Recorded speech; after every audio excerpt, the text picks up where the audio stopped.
And you can go over it or around it or under it or something. You have to have flexibility. You have to always be able to change course a little bit. Maybe always with that same girl, but don't quit.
So much, you may even get tired of winning, and you'll say, please, please, it's too much winning.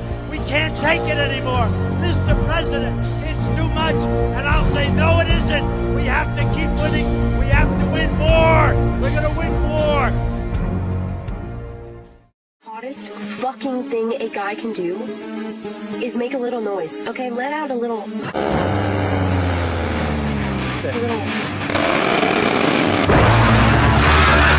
Hold on, clear it up.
The Warthog.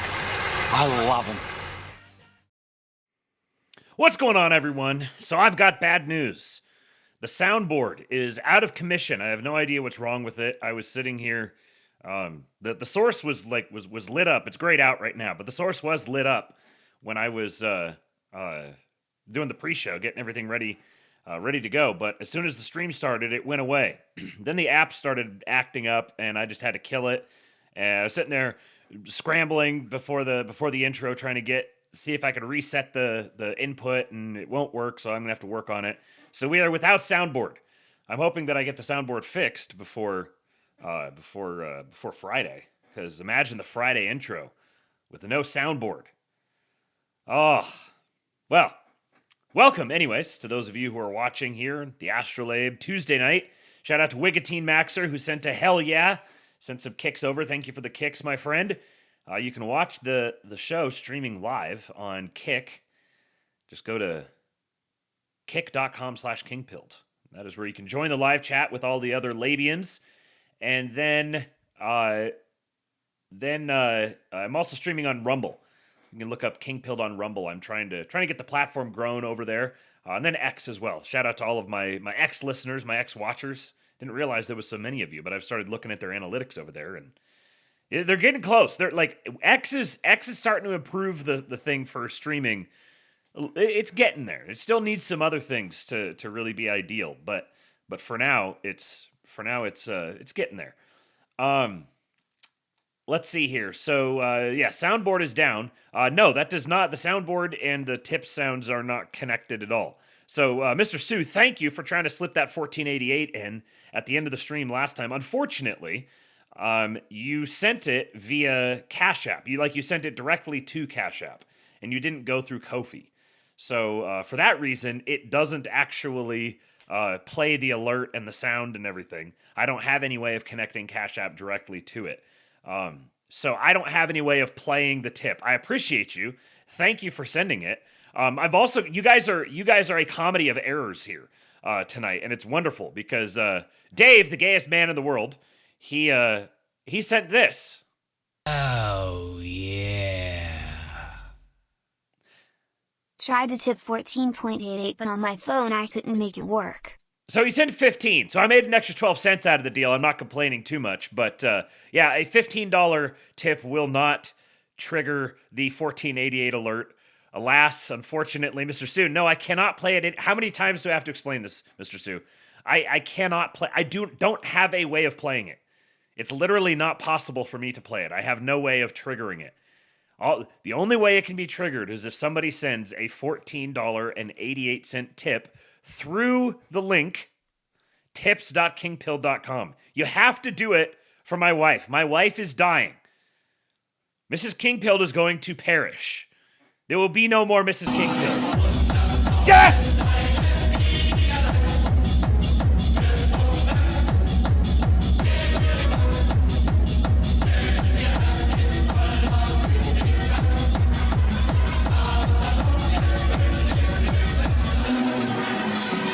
Hail Amelia.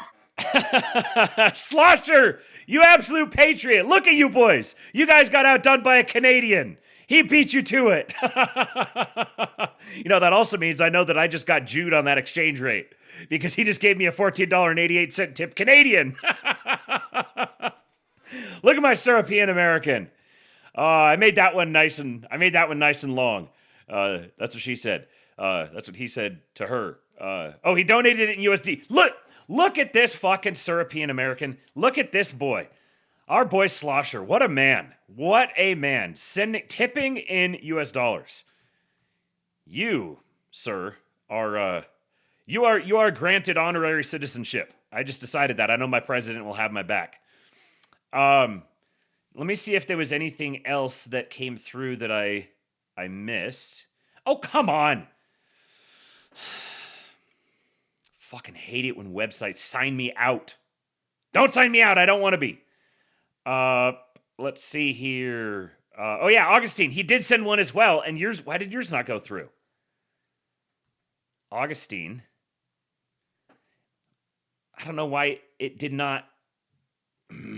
Sorry for the housekeeping here. I got to come see this error message and see what it didn't like. Message must be 255 characters. That's fucking bullshit. That is bullshit. You know how I know that's bullshit? Because people send messages that are way more than 255 characters all the time. And they go through.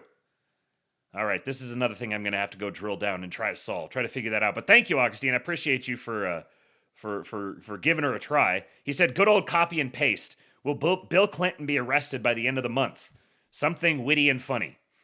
Will Bill Clinton be arrested by the end of the month? I highly doubt it.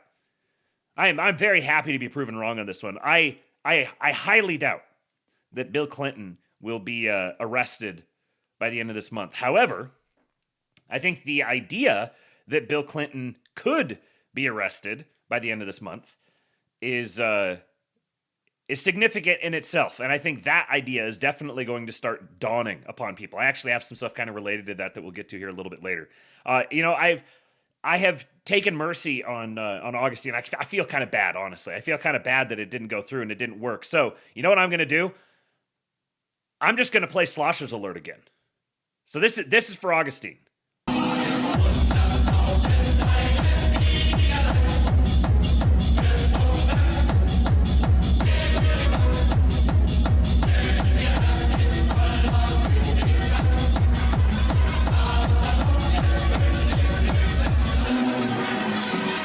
Hail Amelia. There you go. There you go, Augustine. Thank you, Slosher, for granting us the use of your tip for the sake of Augustine. Let's see. I'm just curious if he actually got it. Yeah, it did come through. It did come through. It just didn't trigger the automation to trigger the alert. And I don't know what it is. There's certain types of payments, and I need to go drill down why certain ones of them are not working. Because it says it's that the thing is too long, and it's like, no, it's not too long. There's been a couple people that had like two letters in their tip. They just said like yo or hi or something like that, and it didn't go through. So I got to figure out what it is. Mr. Sue, why couldn't I have done that for yours? Because when we were talking about yours, Slosher's tip hadn't come in yet. Are you saying you want me to do it a third time? Do we need one more? Do we need one more here just for Mr. Sue? We've got to vote against. Screwed Up Nevsky says no. Oh, Mrs. Kingpill says yes. Slosher says yes. Mr. Sue, you don't get a vote, Mr. Sue. You don't get a vote in this one. Now we're getting it for free. No. Well, no, he did send the tip yesterday. He just didn't get the alert for it. Yes, okay. The yeses are definitely taking it. We're gonna jam out again.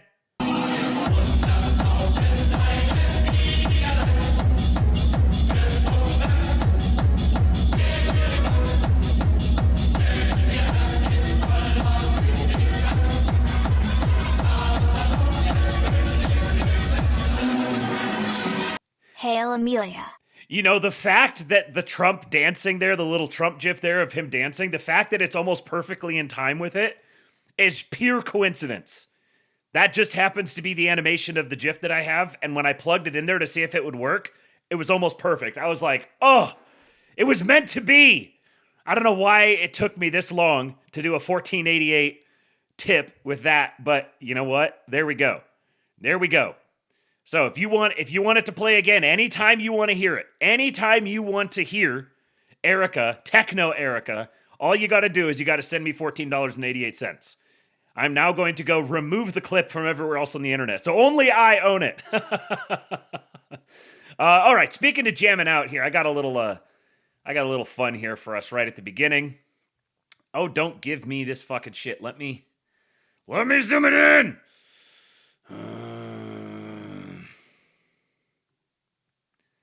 Why is my shit failing on me tonight? Why is nothing working? We'll do it that way. There.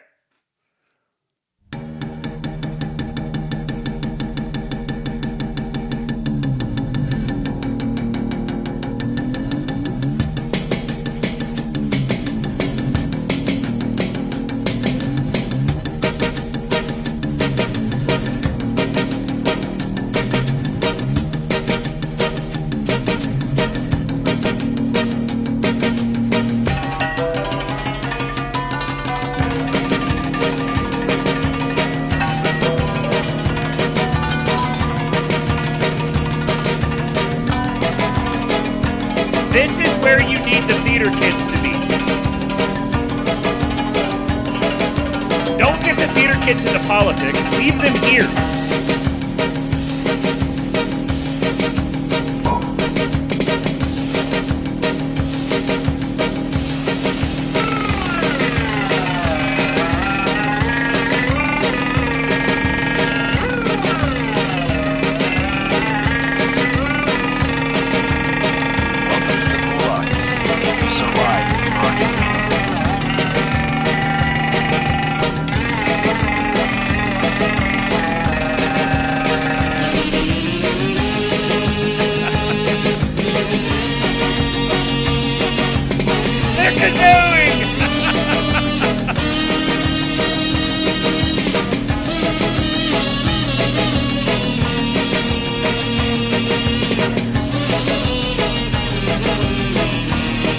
Kaju's! Kaju makes me think of kaiju.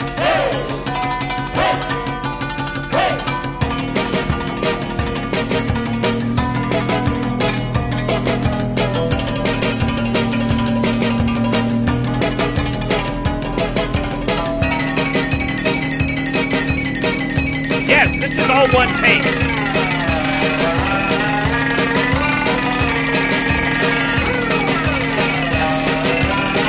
Cameraman is good as hell. The cameraman is as good as any of the rest of them.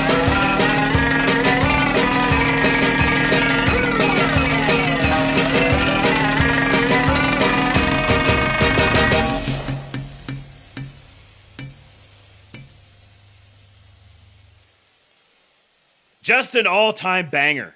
So good. I gotta find this back. Hopefully you guys haven't sent so many that I can't scroll back to this, because one of the comments of the year here. I'm bestowing 10,000 Patriot points for this comment. Actually, it's two comments together. So we're actually going to do 10,000 Patriot points apiece. One to Trust Plan, sorry, said, put the theater kids in a gay nunnery and let them make shit like this to entertain us. Exactly what I'm saying. And then Niles Pritchard has the branding for it. Send the theater kids to the fun camps. That's exactly what we're going to do. We're going to send the theater kids to the fun camps. And they're going to be happier than pigs and shit. They get to like sleep in sleeping bags and like get up in the morning and splash around in the water and just sit there staring into the sun while they do their stretching. And then they go into a place like this and they're all fed and they just create like this to their heart's content. They can get all of their hipster desires out and just go live off the land in a little commune. This is what they want to do. They want to be in their little garden commune. Let them live there. Federally subsidized. We will pay for them to be there. Because it costs less for them to be there than it does for them to be out everywhere else fucking everything else up. Keep them out of politics. We're going to make the art hose do art. That's right. The art hose. The art hose are going to the fun camps. And see, this is also the art hose go to the fun camps. And then when a strapping young chud needs himself an art hoe, then you get a dating app built right into it. Mr. President, you are going to solve the fertility crisis for us. Thank you, Mr. President. Someone tagged me in this one and said it had to be on the Labe. And after I watched it, I concurred. This is peak Labe content. Somebody took the Mentos music and put it to that montage. Dude. It is literally a Mentos commercial. It is. Doesn't matter what comes, fresh goes better in life. With Mentos fresh and full of life. Nothing gets to you, staying fresh, staying cool. With Mentos fresh and full of life. Fresh goes better with Mentos fresh. Fresh goes better with Mentos fresh and full of life. Mentos, the fresh maker. Somebody took. This is like, I'm surprised that I didn't see this produced by the great Sudaman. This was made for the Suda wave. Beautiful, beautiful. Bloodsport is just an all-timer. I'm sure that Bloodsport was already going to wind up in a wave here at some point. That is an all-timer. Bloodsport with the Mentos commercial jingle over it. Oh yes. This is speaking directly to my soul. All right, I got a couple of quick. Hold on a second. I got to remind myself what these are. Oh yeah. I remember what these next ones are. So a couple quick life tips for you. One of these is brought to you by the Wife Jacks, actually. Oh, piss off. Flip it right in there, open that bread up, hold it open with this nut, add your sausage, then add... Okay, hold on. You can slip it right in there, it's open that bread gadget. up, You hold it don't get the open with this nut, add your sausage, then add your condiments. And this is so much better than a traditional bun because I don't have to worry about my sausage flopping out or condiments slinging everywhere. When I'm riding my bike, I can hold it with one hand and I ain't even got to worry about my sausage slipping. Bing bong. Sudaman falling off. Obvi. Ooh. Oh, Bing Bong says the Sudaman's falling off. Well, I do believe that he is going to be up for that challenge. We actually got a little taste of the Sudaman coming here shortly. Flipping out. Now you can find these hoagie spreaders online, but I picked mine up earlier today from a yard sale for $5. Now be sure to grab one of these to give it a try yourself. That dang sausage tastes funny. If you take a sub roll and one of these hoagie spreaders, you can slip it right in there, open that bread. That was the beginning of it. If you take one of these hoagie spreaders and a sub roll, you can slide your glitzy right on in there. It up, hold it open with this nut, add your sausage, then add your condiments. And this is so much better than a traditional bun because I don't have to worry. Kate says like throwing a hot dog down a hallway.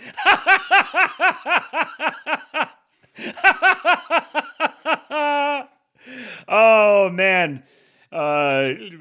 Maybe there may be some of you young fellows out there that don't necessarily know what this is a reference to, and I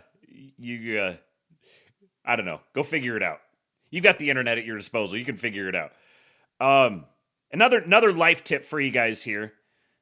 Physics doesn't care how big the round is.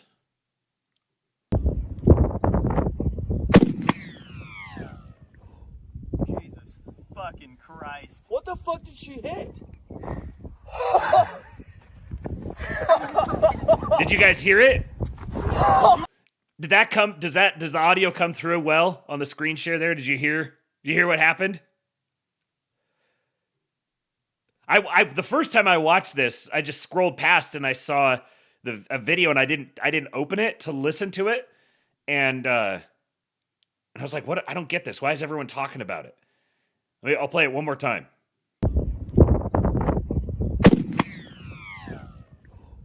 Jesus Christ. What the fuck did she hit?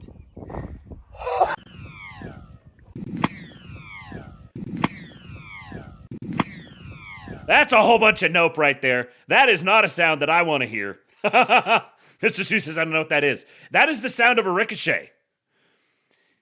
You don't want to hear, you want to hear the boom? You don't want to hear the because that means something's whistling right back at you. Not as fast as you sent it down range, but it's coming back. Yeah, especially not out of a 50, right? Saphir B says, I did this once, quit shooting right after. Yeah, right. I would too. Now is not my day. Oh, man. Okay. Shout out to the first citizen from the King Pill Discord. He posted this one really early. He posted this one really early the other morning, and I got up early. And I was actually out. It was like 4 o'clock in the morning, and I went and drove down and was charging the truck, and was just pacing around the Target parking lot, getting caught up on videos and such. And I opened this one, and I was bent over double, just crying, laughing in the Target parking lot at. Oh yeah. I don't know. I can't hear anything after 2 seconds. Yeah, Justine, I bet you can't. I bet you can't hear anything after 2 seconds. You slut. Okay, thank you for the tip, Ping Pong. Yes, I'm sitting here in the middle of the Target parking lot, just crying, laughing at this. Oh, stepping on it's black. Anyway. You got the vaccination? Yeah. Are you okay? I mean, you seem no, it works. Or you know, or the mom and dad, or the neighbor. Thank you for that. It was a famous African American baseball player. Hey everyone, I'm Joe Biden's husband. Biden's being Biden's being an extremist. President, can you tell us, sir, Donald Trump refers to himself as a political prisoner and blames you directly. What's your response to that, sir? How would you say your mental focus is? Oh, it's focused. I think it's, I haven't, look. Oh, it's focused. I have trouble even mentioning, even saying to myself, my own head, the number of years. 10, 12, 15. Oops, stepping on a, there's a, it's black. Anyway. I could just listen to that on repeat. Oh, it's black. You can totally see what's happening in his brain there. He's like, it's a cat, and it's a black cat. That means it's unlucky. Oh no, I don't want to see a black cat, but it just comes out. It's black. Oh man, if I had known what was coming after that, I would have enjoyed that so much more. That whole period. Oh, if I'd have known what was in store, I almost want to just go back and relive all of those moments, knowing what comes next, and it would just be delicious. When you tell the story, when someone makes the movie of the last 10 years, the time they spend on the Joe Biden administration is going to be so deliciously gratifying to watch. Yeah, I was waiting for the what I've done to start playing there on that clip. That's their president. This is our president. The labels on this is Trump is in the tank and Congress is the guy outside the tank. Arthur, get out of the tank. You're not my daddy. Get out of the fucking tank. I am your dad. You're not my dad. I am your dad. Get out of the fucking tank. I'm in a tank and you're not. I will call I'm Major literally Middleton. in Get a out of the fucking tank. I'm literally in a tank. You're not. Get out of the You're not my dad. Literally get out of the tank. Tell Major Middleton. I don't give a fuck. No, get out of the fucking tank. No. Okay. Arthur, get out. That's my president. No, I'm not getting out of the tank. I've got a tank now, and I'm going to use it. Non-Americans trying to tell Americans what to do. Yeah, that is what it is. Exactly. See, non-Americans, Congress, trying to tell Americans, Trump, what to do. No, I've got a tank and I'm going to use it. You're not my dad. Okay. Now, speaking of dads, speaking of unks, is that a transition? It finally happened. It finally happened. Scott Adams has finally passed on. And Lee, you beautiful bastard. You tremendous poster. He can do it all, folks. Boss called. They need you upstairs for something. That got me for a minute when I saw this earlier. Patriot Chathams. Totally. I knew it was coming. I've been watching it. You know, everyone could tell it was about to happen. And it finally did. But say a prayer for the man. Say a prayer that his conversion is authentic. I saw someone had an interesting post about it. I decided I didn't want to get into all of it, but one of the things he said in the post was that there's ultimately you don't know what's going on inside the guy's head. You don't know you don't know his heart. So for him, it could be simply a matter of he's like, well, I'm going to make this wager because this wager makes sense to me, and I'm just like an honest, straightforward person. And I don't know, but I want to be a good person. I want to go to the place where good people go, so I'm just going to make this wager. And ultimately, it's up to God to judge that person. I can say that probably isn't the best justification. There maybe should be a little more sincerity. It's less about your mind and more about your heart. But it's better than not. And the best I can do is I can just pray for the man. Exactly, Lord Breezy. It could be a God help my unbelief plea. Yes. I think that's exactly what the guy said. It was help my unbelief. So this video here is from Greg Price. Says a lot of people forget that Scott Adams was one of the first public figures to predict early in 2015 that President Trump would win. He saw the Trump movement coming before just about anybody else did. People in the world, living people, who are masters of persuasion. They've got a linguistic gift for influencing people and they're using actual technique. What I saw in Trump was someone who was highly trained, and that a lot of the things that the media were reporting as sort of random insults and bluster and just Trump being Trump looked to me like a lot of deep technique that I recognize from the fields of hypnosis and persuasion. So let me give you a few examples of the technique that Trump uses. There's something that I call the linguistic kill shot. And what that is a engineered set of words that essentially changes an argument or ends it so decisively, I call it a kill shot. So one of the ones that Donald Trump used. You want to know what is brilliant about Scott Adams?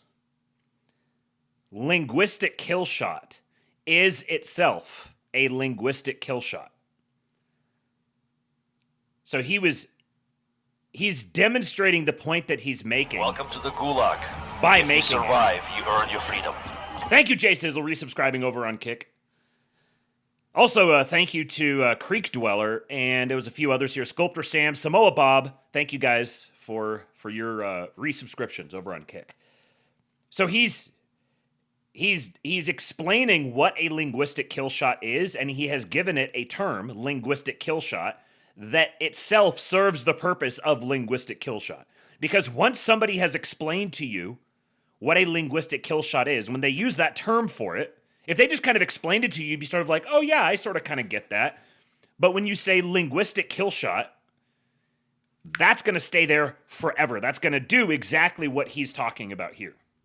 Was when he referred to Jeb Bush being a low-energy guy. Very, very low energy. So low energy that every time you watch him, you fall asleep. Yeah, you cannot take more energy tonight. I like that. Or when he referred to Carly Fiorina as a robot. Like a robot. Ba, ba, ba, like a robot. Or Carson as nice. Ben is a nice man. He's actually a really nice guy. All of these have the same quality. They're words you haven't heard in the political realm before, so they're sort of virginal words that he can use the way he wants. They don't have a lot of baggage with them. But they also perfectly fit what you are already thinking about these people. They weren't random insults. And once you hear it, you can never get it out of your mind. That's how powerful it is. If you were not listening to Scott Adams' regular streams, starting back on Periscope, like I remember when he started on Periscope in, wow, what year was that?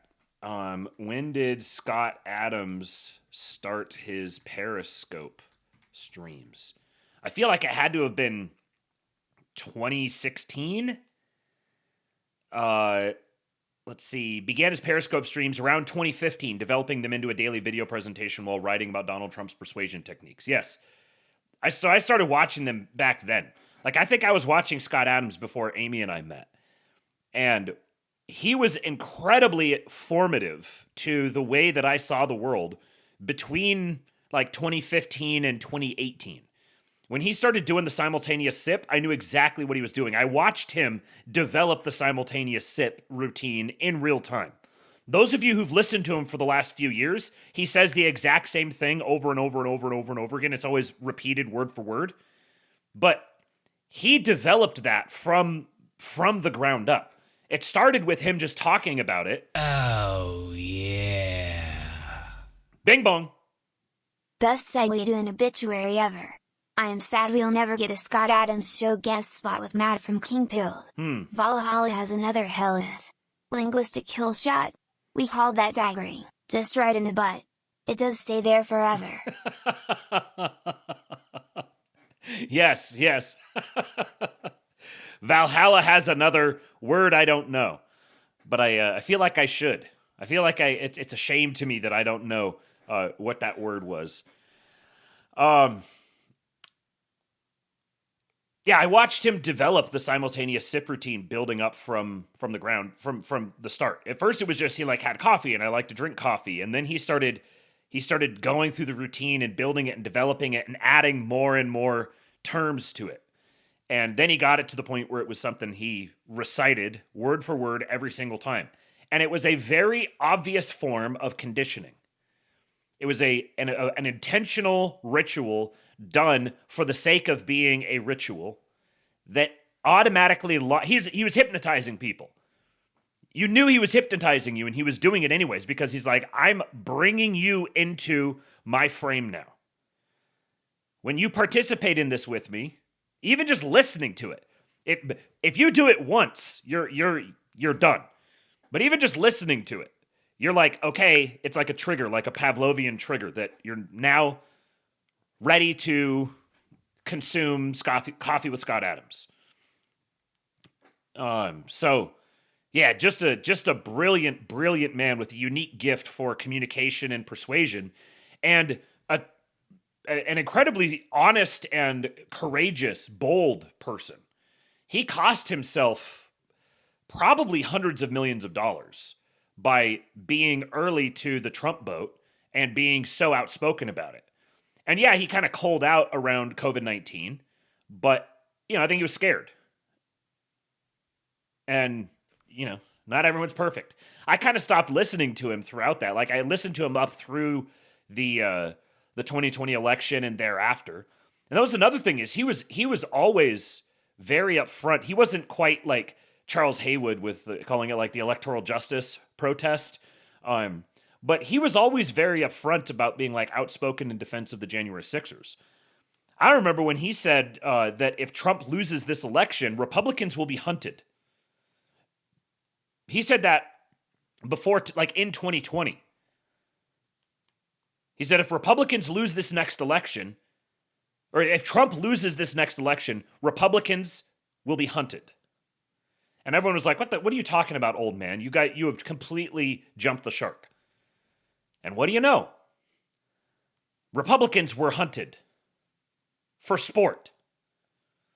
The man called it. He put himself on the line for it and lost a lot of money. I'm sure he gained quite a bit from other directions. I'm sure he had just a massive subscriber base through generating like a monetized subscriber base through locals and Rumble and everything that he was doing.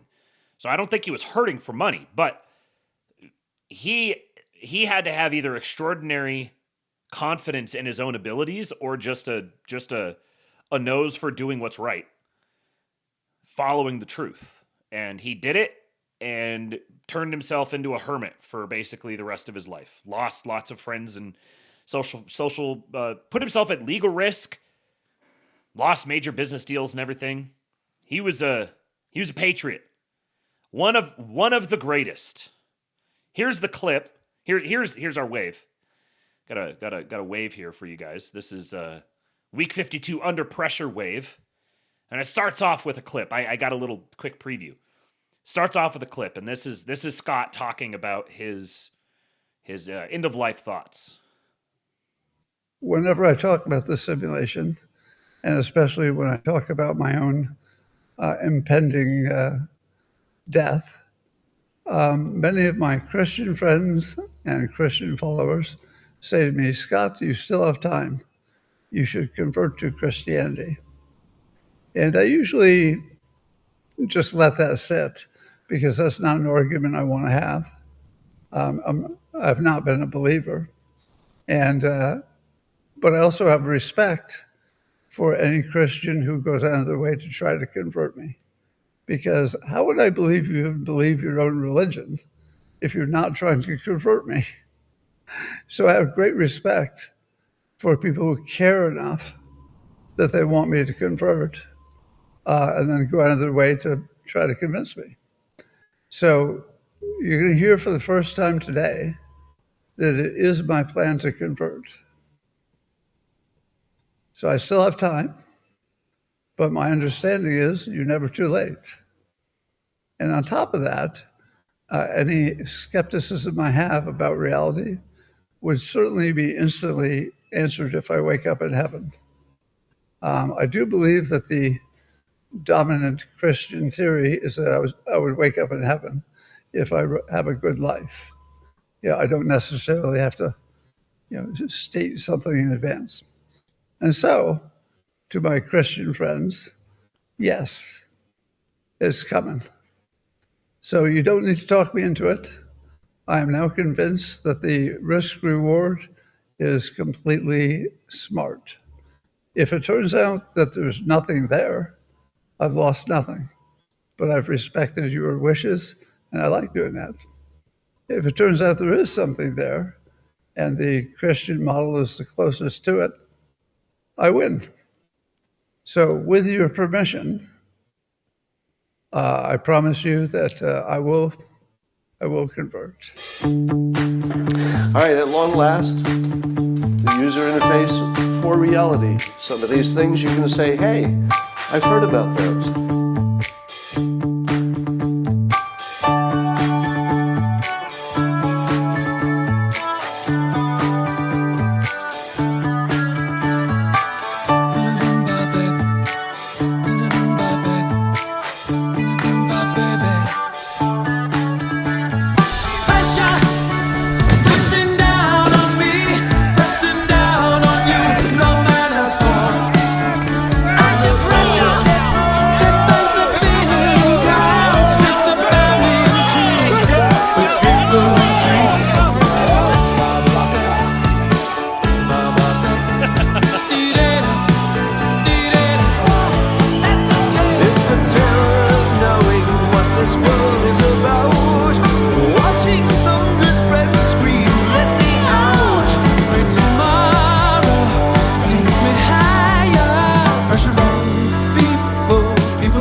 Banger, Mr. Suda.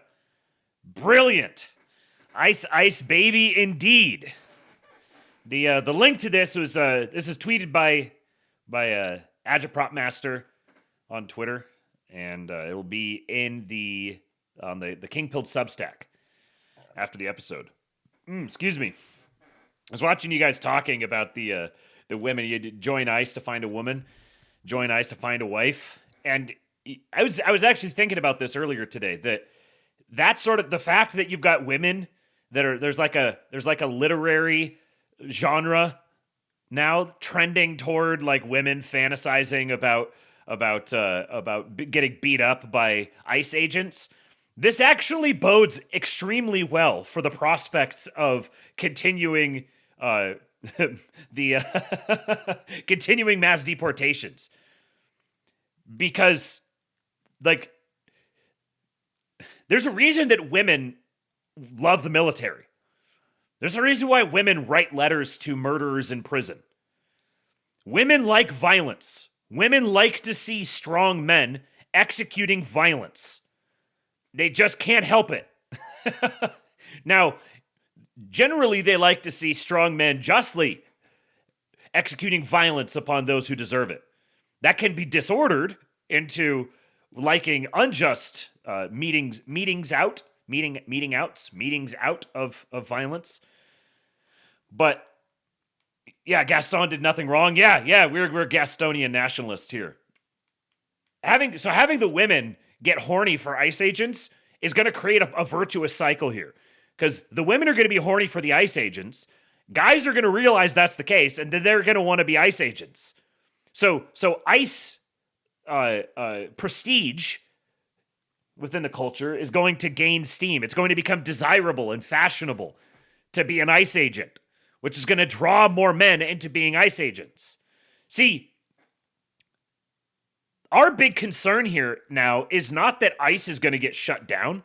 I think our biggest concern is that ICE is going to get infiltrated, or that ICE is going to get appropriated for other purposes. It's going to be vulgarized. Like right now, ICE is populated by the people who really believe in this cause. But invariably, it's going to become populated by people who believe in the cause of ICE and not the cause of remigration. Now, it's possible that you can continue to get remigration, but we're in the rise of the vengeful son age. So the things that we have to worry about are not the things that cause the diminution of violence. They're the things that cause more violence. And I think this is the sort of thing that I'm not going to defend what Daryl Cooper has been saying, but I think this is the sort of thing someone like that is sensing. And I think that I don't think that the point that he's making is valid at all. I think he's calling out, but this is directionally what he's thinking. Is hold on a second. If we're going to do the violence thing, then we need to fully understand all the downstream effects of the violence thing. But like that's way in the rearview mirror, man. That ship sailed a long time ago. Right now, what we need is as many foreigners out of the country as possible. Because to whatever extent that there is going to be violence, the fewer foreigners here when the violence happens, the better. So we just need to get them out. Just fucking get them out. Max capacity. Force as many of them out for as many reasons as possible. Just get them out.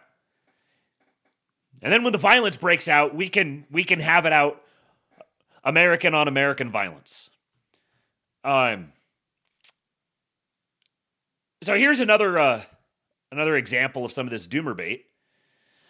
Trump told the New York Times he wants comprehensive immigration reform that possibly includes a path to citizenship. Note the possibly in quotes here. Says if the Democrats would do it, I'd do it. I'd love to have a comprehensive immigration policy, something that really worked. It's about time for the country to have it. And here's a good time for tapping the sign. This is an oilfield rando sign. You have to remember, El Donaldo will give you a maybe on essentially any question. President Trump, what do you think about setting up a cheese factory on the moon? Well, I like cheese. The moon, fantastic place. A dump before I took office. We're considering everything. It's been 10 fucking years. Figure it out. Recognize this reality, because this reality has been proven so many times.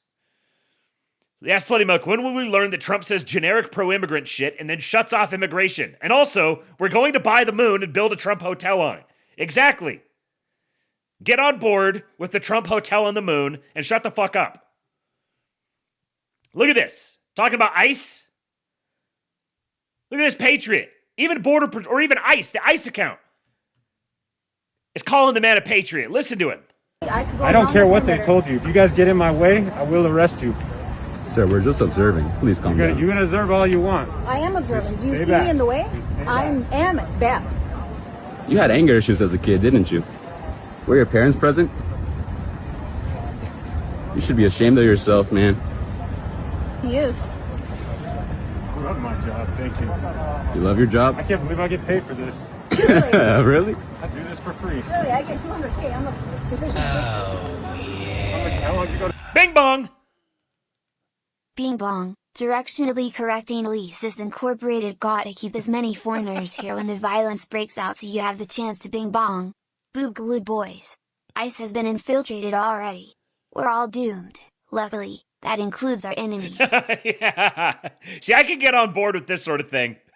We're all doomed. Luckily, that includes our enemies. So true. Thank you, Bing Bong. So in case you couldn't hear what he said, I love my job. I can't believe I get paid for this. I do this for free. Really, I do this for free. Physician assistant.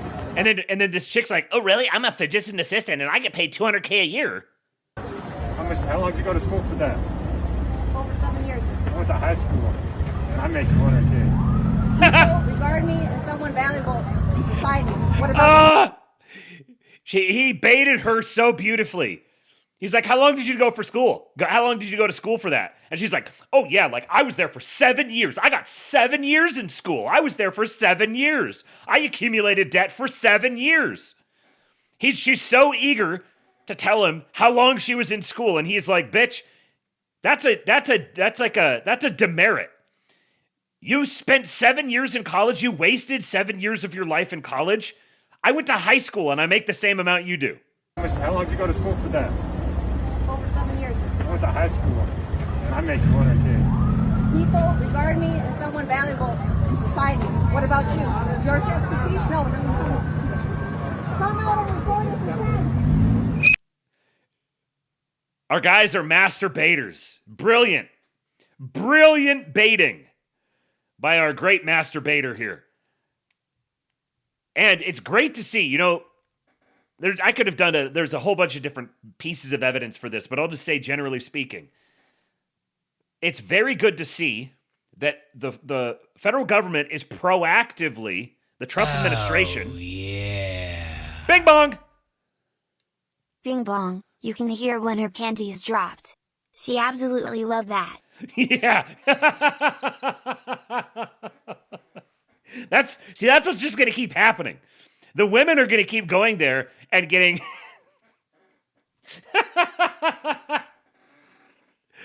they're going to go there and witness our masturbators and go home.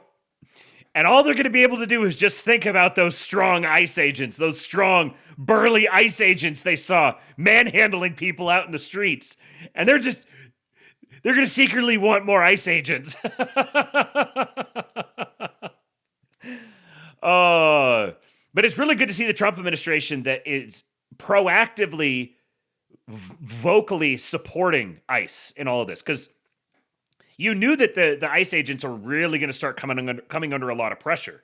And note that this is happening immediately after they got a 120% increase in their ranks. And there's more that are coming. So all of a sudden we got way more ICE agents out there, and we've got a coordinated effort by protesters to try to demoralize them, to try to fight them, to try to demoralize them, to try to catch them in scandals. There's a full-blown industry built around going after the ICE agents now. And so the exact thing the Trump administration should be doing is proactively having their back constantly. Having multiple different members of the administration come out and say, you guys have our full and unmitigated support to defend yourselves, to do whatever you need to do, to execute your, don't worry about being sued, don't worry about being arrested, none of that stuff. None of these states have any authority to do that. If they try to come after you, we got your back. That's exactly what they need. Speaking of patriots involved in the mass deportation efforts, look at this absolute unit of a man. This is Harry Phones, Principal Deputy Assistant Secretary at the Department of Homeland Security. This week, DHS law enforcement surged over 2,000 officers and agents to the sanctuary city of Minneapolis to investigate the rampant fraud in the state of Minnesota and conduct targeted immigration enforcement operations. Tragically, on Wednesday, we saw the direct consequences of constant attacks and demonization of our officers by sanctuary politicians. A woman weaponized her vehicle to obstruct law enforcement. When officers commanded her to get out of the vehicle several times, she ignored them and attempted to run over federal law enforcement officers. An ICE officer, fearing for his life, the lives of his fellow law enforcement, and the safety of the public, fired defensive shots at the vehicle, resulting in the death of the driver. He used his training and he saved his own life and that of his fellow officers. Our prayers are with our officers, the deceased, and her family. We have been very clear.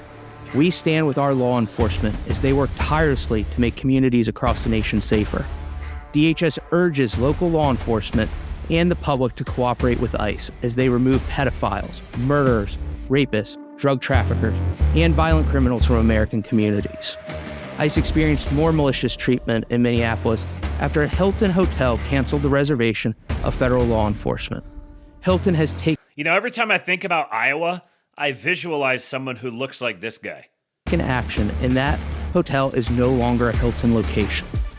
This week, Secretary Noem was on the front lines in Minneapolis and accompanied law enforcement as they went after the worst of the worst. The operation led to the arrest of an Ecuadorian illegal alien convicted of robbery and wanted for murder and sexual assault. ICE is not allowing unjust behavior and assaults against them to stop them from doing the right thing, removing criminal illegal aliens from our streets. Secretary Noem also briefed reporters on Operation Salvo, launched in New York after the shooting of an off-duty CBP officer this summer. So far, this operation has arrested 54 individuals. Operation Salvo is sending a message to every single criminal illegal alien who thinks they can hide behind sanctuary policy. Think again and leave now before it's too late. 120% increase in ICE agents, 12,000% increase in ICE agent smut, 12 million% increase in candy purchases. What a time to be alive. When the lefty chick said white men are super violent and oppressive, she was confusing his rot. Invest in brown hair dye. That damn is a hot fallacy. Invest in brown hair dye.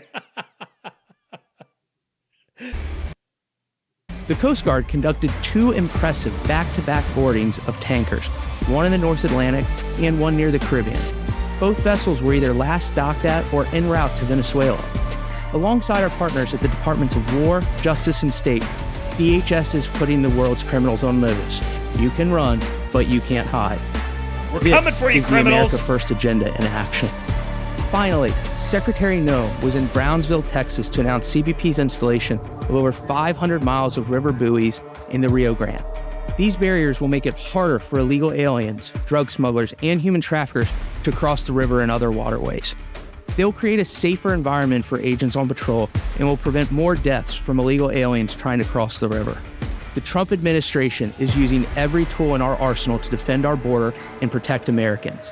We will continue our mission to do what's right and keep America safe. Thanks for watching, and we'll see you next time.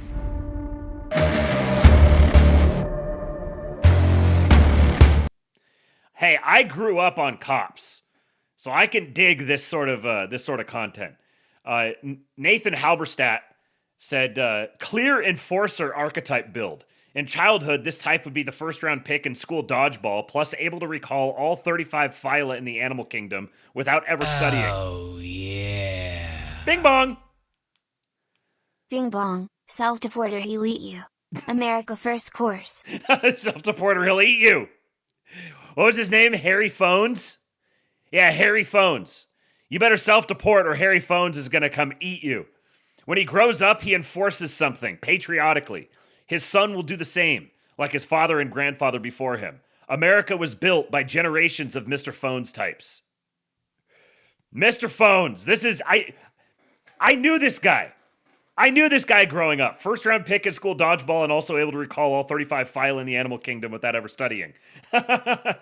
Honestly, Honestly, that's kind of me.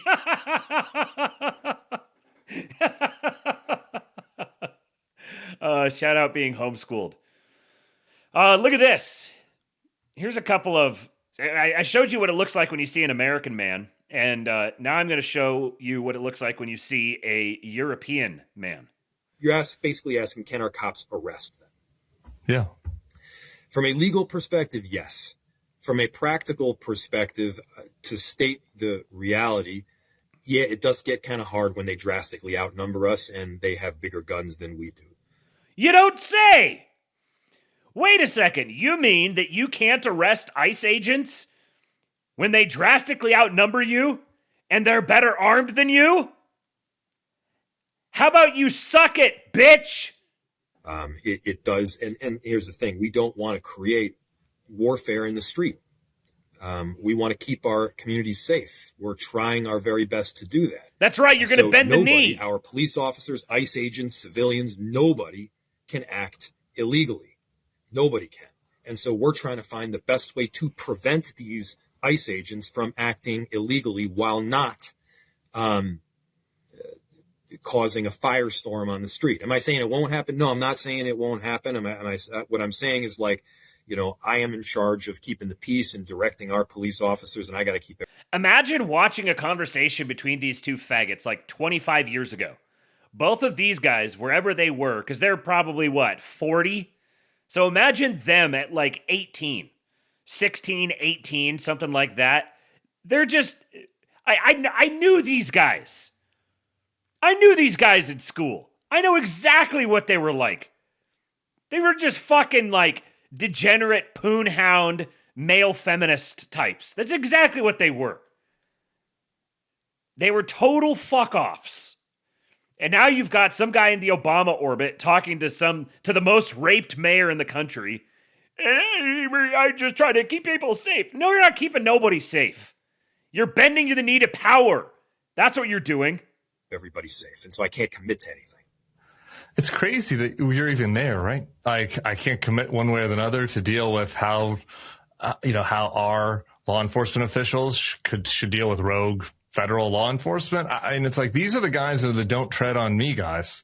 And they have federal agents coming into your city, menacing your citizens who aren't doing anything illegally.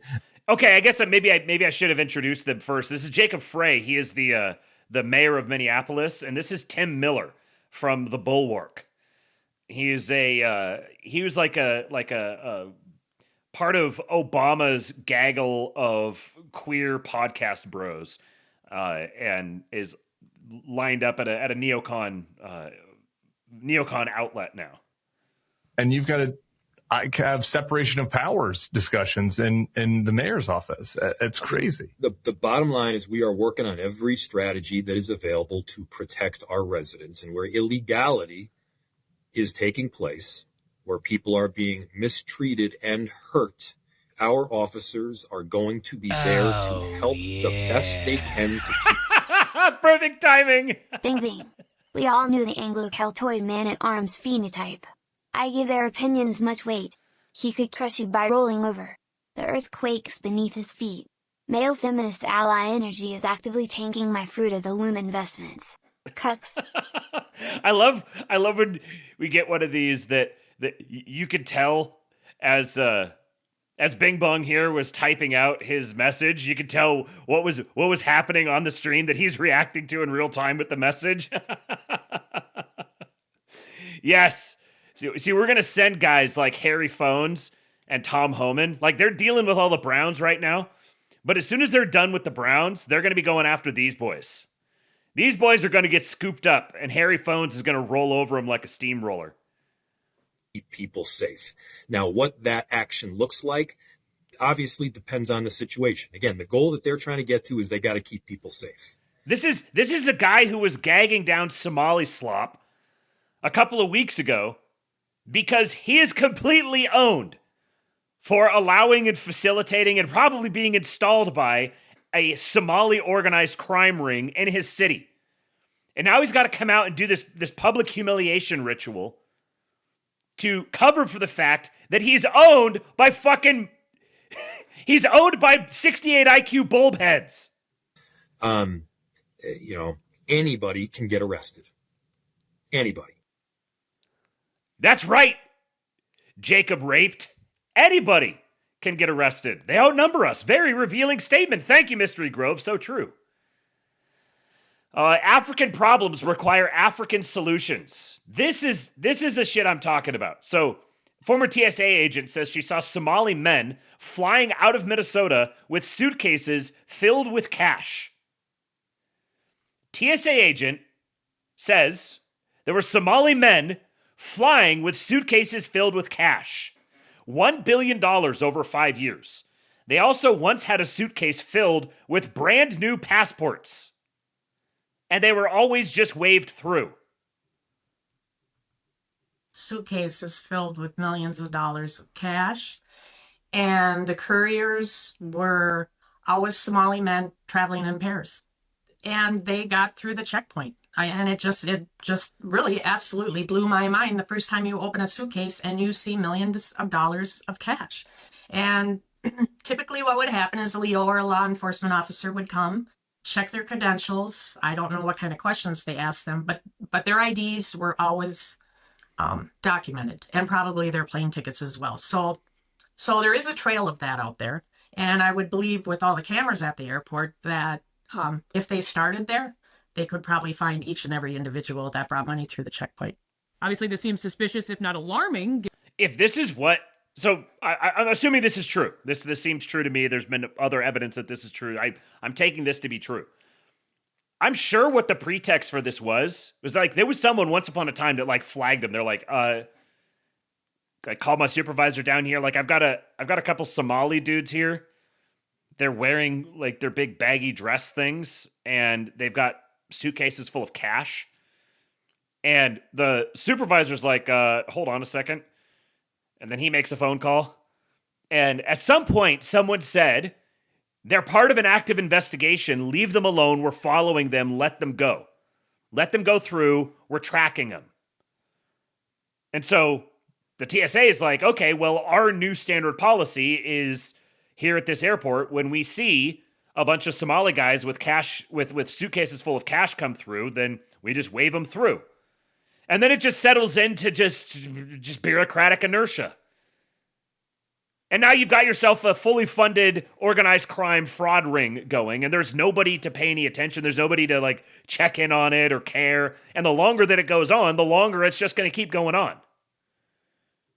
Given what seems to be a pattern here. So you're talking about millions of dollars flying out of Minneapolis, and you think it happened about every week or so? Is that right? So it certainly seemed like it happened every week. The suitcases came in, and it was always, the MO was always two Somalian men traveling in pairs. Sometimes they both had suitcases. And so the process was, as a TSA agent, we would pull the bag, and then we'd bring them to a private screening room. And we would open the suitcase and make sure that that's all it was stacks of cash. And a Leo would come. Open it up. Hey, just checking. Is it just stacks of cash? Okay, good. As long as it's just stacks of cash, you're good to go. And maybe question them, and for sure take a picture of their identification, and I'm assuming their plane ticket. I'm not sure. So there is a trail out there. Between that, I mean, it has to be documented somewhere, and all the cameras in the airport, I would imagine if they'd like to find all this cash, they should start at the airport. Because in the 5 years I was there, I believe $1 billion went through the airport. $1 billion. As if this isn't troubling enough, Liz, it's not just money you watched leave MSP. Is that right? Yes, that is correct. There was another instance, again, a Somali man that had a carry-on luggage filled with brand new passports. And he was allowed to get through the checkpoint. So where he went with those passports is anybody's guess. This is really incredible to hear. So it sounds like you're raising alarms with your colleagues, but you have to wonder how...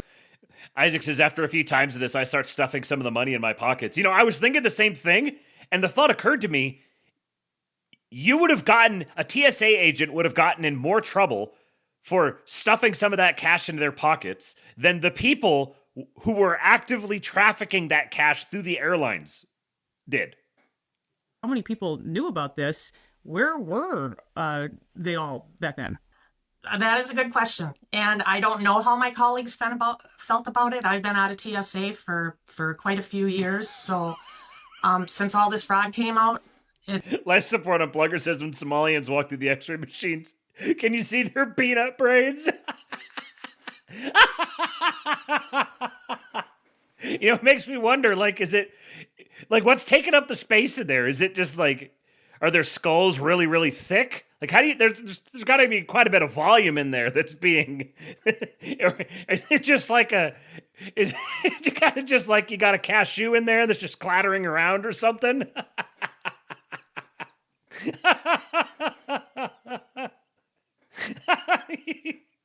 Somali guy falls down and you just hear this like rattling noise in his head. Amy says, just see a Looney Tunes tumbleweed with a vague whistle as it blows by. Oh, just vacuum like a light bulb. Yeah. The monkey with the cymbals. Yeah.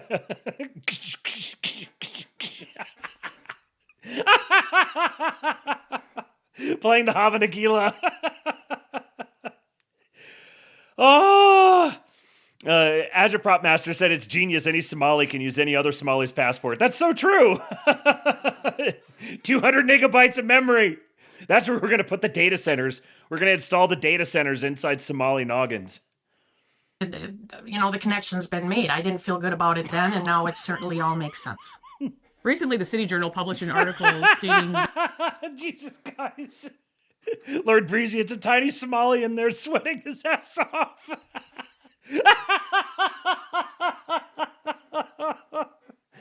Oh, it's a little tiny Somali gnome inside his head.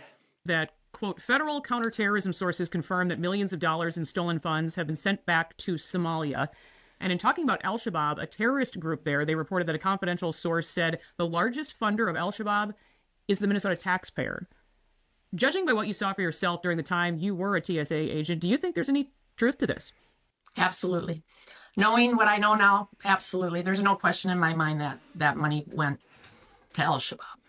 It sounds like you've had a difficult time kind of living with this. You can tell this woman's from Minnesota. Well, it's been uncomfortable because at the time, seemed so lackadaisical that these people could get through the airport with all that cash. Lackadaisical? Time after time after time. It wasn't a one-time thing. You know, at this point, more than a few Minnesotans have told us about suspected fraud. I've heard from state employees, business owners, even a commercial real estate broker who was telling me recently how they've just been bombarded with calls from members of the Somali community looking to rent any kind of office with just an address, just in case they get audited. They're actually openly admitting all of this. It just seems to be playing out, you know, for everyone to see. But even fraud in Minnesota is now making national headlines. It still seems, though, like elected officials aren't really doing anything about it or trying to ignore it. It is so frustrating. It was frustrating when I was a TSA agent, and it's certainly frustrating now watching the state's administration doing what they're doing. You know, Walz and Omar, honestly, they should both resign in shame. Why did you want to come forward and share your story? That's from a woman like this saying they should resign in shame. That is a strong condemnation. That's an extremely strong condemnation. She doesn't even have it in her worldview to conceive of anything like denaturalization or execution or anything like that. Resign in shame is the worst possible thing that could happen to someone. Because I think Minnesotans need to know that billions of dollars left through the airport. And it was cash. It was literally suitcases full of cash. So what is your message to our so-called leaders here in Minnesota? That this just should not be allowed to happen. When they come through the airport, they absolutely should not be able to bring suitcases full of cash. Who goes with millions of dollars in a suitcase? Week after week, time after time, year after year. And all Somali people. All Somalis. So, here you go. African problems require African solutions.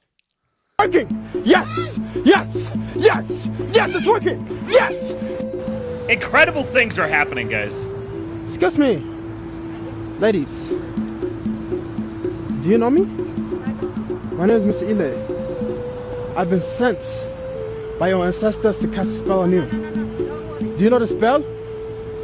I've been sent to cast a spell on new people. No. Excuse me? The spell. Excuse me? Yes. Yes. Yes. It's working. Yes. Yes. Yes. Yes. It's working. Yes. Yes. Yes. It's working. It's working. Yes. Yes. Yes.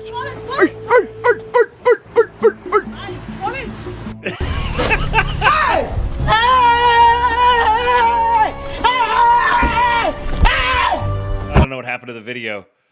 That one chick, or was it right here? The chick in the red headdress thing. She was not down for this. Yes. Oh hell yes, no! You working. get the hell away yes. from me. Yes. Yes. This is what you got. All these like TikTok and Kick streamers and stuff. All these black guys like I Show Speed or whatever. This is what they need to be doing. Sick all of them on the Somalis. Have them go torment the Somalis out of the country. Trying to cast spells on them. Let them fund themselves through their own viewership. Nick Shirley. You've got a vibe shift. Nick Shirley is a patriot, man. Listen to him talking to Andrew Callahan of Channel 5 about Somalis. Yeah, you know what I was thinking about, man, is like on that note, how do you think I could like build more credibility on like the more conservative side of the aisle as far as interviews go? Don't be afraid to say what are Somalians known for when you know the answer inside your head, but you're too afraid to say it. Well, I just don't know if it's based on a stereotype or if it's You, not. you know I'm what not they're known for. You said it. Well, Pirates. So you're scared. I'm not scared. I just want to No, I'd have you to were go scared 'cause and you had to talk to think. them. You had I'm to not think. scared. I don't want to go out and say things about people if I don't know the community. I gotta go to the restaurants. But I gotta go I asked to you the some question. of the dances. What are they known for? I didn't even notice the first time I watched this. He's wearing the Quality Leering Center shirt. I knew you knew what they were. Because Hollywood promoted Captain Phillips. I mean, what are we known for in Somalia? I don't know. Cheeseburgers? So why'd you question your thought? I'm not that smart. So you're asking how do you gain credibility and trust? Well, you say a fact for a fact. And the fact is that the first thing I think of when I think And of the fact Somalia is, what are is Somalians Captain known Phillips. for? Pirating. Well, that's in Somalia. There's no pirates in America. Who's stealing all the money in It's not Minnesota? the same as a pirate. That is piracy. So how do you That gain is piracy. more trust? Well, don't be afraid to say a fact or an opinion. Even when if you I know that I'm dumb. Yes. Yeah. Even if I know that I'm dumb, yes. Yes. We're retard maxing. Come on, bro. Matt, take notes. This should be the NABE reboot. Jason and I are gonna reboot Network Armageddon Electric Boogaloo, and we're just gonna be these two guys in character the whole time. What's going on, Jason? Good to see you. Meanwhile, vulnerable House Democrats confronted DNC Chair Ken Martin over the committee's anemic fundraising and midterm plans during a heated meeting last month, per multiple sources with knowledge of the incident. If this is news about my enemy's downfall, I'm going to choose to believe it wholeheartedly, not going to question one bit of it. Vulnerable House Democrats confronted DNC Chair Ken Martin over the committee's anemic fundraising and midterm plans during a heated meeting last month, per multiple sources with direct knowledge of the incident. The tense exchanges show a wide gulf between Democratic frontliners and the man charged with rebuilding the party following 2024's setbacks. Martin attended a meeting of Democratic frontliners on December 18, where many of the vulnerable lawmakers made clear they fear he isn't putting Democrats in a position to win back the House this fall. During the meeting, lawmakers said they hoped the DNC would prioritize transferring funds directly to the DCCC instead of state parties ahead of the midterms. Interesting. They're hoping the DNC would prioritize transferring funds to the DCCC instead of distributing it out to the state parties. They're concerned that if they don't house the funding under their primary corporate entity, if it gets decentralized and distributed out, it might get stopped up, perhaps. Martin, a former chair of the Minnesota Democratic Farmer Labor Party. Fascinating. I missed this the first time I read through this. You're telling me the DNC chair is the former chair of the Minnesota Democratic Farmer Labor Party? Holy shitballs! No wonder Tim Walz wound up being the VP nominee. This is how far the whole thing has gone. This Somali fraud thing is going to take down the entire Democratic establishment. The DNC chair himself is implicated. Because I guarantee you if the DNC chair is from Minnesota and from the Democratic Farmer Labor Party of Minnesota, I guarantee you he's all tied up in all of this as well. Look at his face. Look at this guy. You think this guy is from labor lefty Minnesota world, and he's now the DNC chair, and he is not implicated in the Somali fraud ring? This guy has choked down some of that Somali slop more times than anybody wants to know. He defended the DNC's focus on state parties, which typically don't run ads in congressional races, but do work to bolster voter registration and organizing efforts. Martin has made state party building a key piece of his 2026 strategy. Interesting. So the guy that the Somali fraudster organized crime network installed as the DNC chair wants to make state party building a key piece of his strategy. I got to send this to Tom Luongo. You guys are thinking what I'm thinking, what Tom Luongo has been talking about with the local blue state parties. Rep. Susie Lee from Nevada, the battleground leadership representative who organized the meeting, also pressed Martin on his focus on building up state parties. Martin promised to support the DCCC and said the DNC could invest in both the party committee and state parties. We will be there for House Democrats, he said, per a source in the meeting. Another sticking point, some frontliners were miffed that Martin tried to offer messaging advice, per sources in the room. This dude is like, could you maybe not be completely retarded and ensure that all of my dirty laundry gets aired out? They're like, how dare you, stupid white man? Representative Kristen McDonald-Rivet from Michigan, one of the top electoral overperformers in the country, spoke up and said she needed more resources from the DNC, not messaging guidance. They are in such disarray. Overall, the feedback from the frontliners was this: helping out state parties won't matter if Democrats fail to take back the House in 2026. Some members present also told us they felt as though they were being lectured on messaging by a party chair whose name has never been on the ballot. Oh, this is so delicious. Money moves. The DNC is in a terrible financial situation. The committee took the highly unusual step of taking out a $15 million loan in October of an off year. House Democrats in tough races are terrified of being outspent in the fall. The disparity between the two national committees is staggering. Per the latest available fundraising data, the RNC ended November with $90 million in the bank. The DNC had just $12.6 million. So they had $12.6 million in the bank in December, and in October, they were taking out a $15 million loan. So they took out a $15 million loan, and 2 months later, had $12.6 million in the bank. Plus, this threat looms even larger because the Supreme Court is poised to strike down coordination limits between party committees and candidates. Democratic lawmakers are concerned the RNC will funnel vast sums to Republican candidates if this happens. Martin has had a tumultuous tenure as DNC chair since winning the post in February of 2025. His early tenure was marked by clashes with then Vice Chair David Hogg. I forgot about that. I forgot that the DNC made David Hogg their vice chair. And you've got faggots out there who are like concerned that the Democrats are going to like totally take power again. And they had fucking David Hogg as their vice chair. He clashed with him over Hogg's intent to primary Democratic incumbents. While the party overperformed in many special elections last year, the fundraising situation remains a chief concern. Members are also frustrated over the DNC's decision not to release an autopsy into why the party lost in 2024. I can tell you why you lost. I don't need an autopsy. I can tell you exactly why you lost in 2024. Where do you want me to start? So look at this. You've got the candidates themselves at odds with the guy who's been installed at the top, obviously as like an establishment person, desperately trying to hold the DNC together. The candidates are totally out to lunch. They're like, just give us money. And he's like, bro, the money isn't here. Like, don't lecture us on messaging. And he's like, if you don't get your messaging together, then the money is not only not here, but it's not coming. Meanwhile, they're getting investigated up the wazoo from all sorts of different angles. I got something from Scott Bessent here in just a moment, talking about that. But as a lead up to it, let me play this, first of all, from George Papadopoulos. Take it for what it's worth.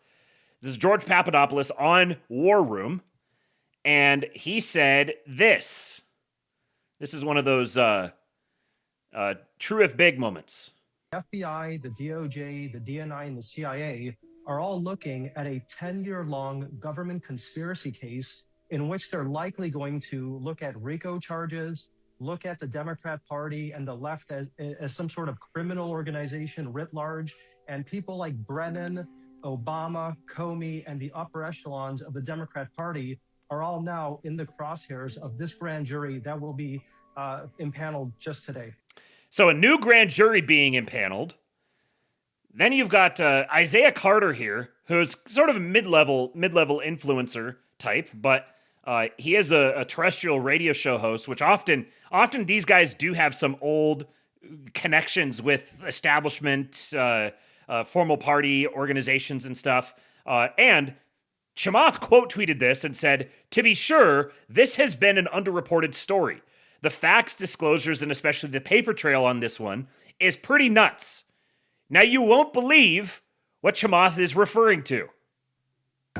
Oh, and one more thing as I'm walking, okay? Obama's about to go to jail. I'm just going to say that right now. All that bullshit, all that deep state foolishness, all that gloating, and now they found all the evidence that they needed to put that motherfucker away and a few other people for the rest of their lives. A lot of y'all, listen, Obama should have never fucked with Trump back in 2011. So true. At that White House Correspondents' Dinner. Obama really thought he was hot shit. And here he decided to go fucking with that man for no reason at all. A lot of y'all gonna have a stroke when that man is perp walked on national television. It's gonna happen real soon. Might happen for Black History Month. But I'm telling y'all right now. My president, sir, please, your people are begging you. I am earnestly entreating from the depths of my heart. Please, perp walk Barack Obama during Black History Month. Do this just for me. I don't have anything else I can offer you. I've already pledged my undying loyalty to you. But if you do this, we are going to raise Mount Rushmore to the ground, and we are going to build it 5 times bigger with your face on it.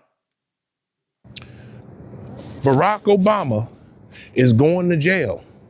James Clapper is going to jail. John Brennan is going to jail. James Comey, they're all going down.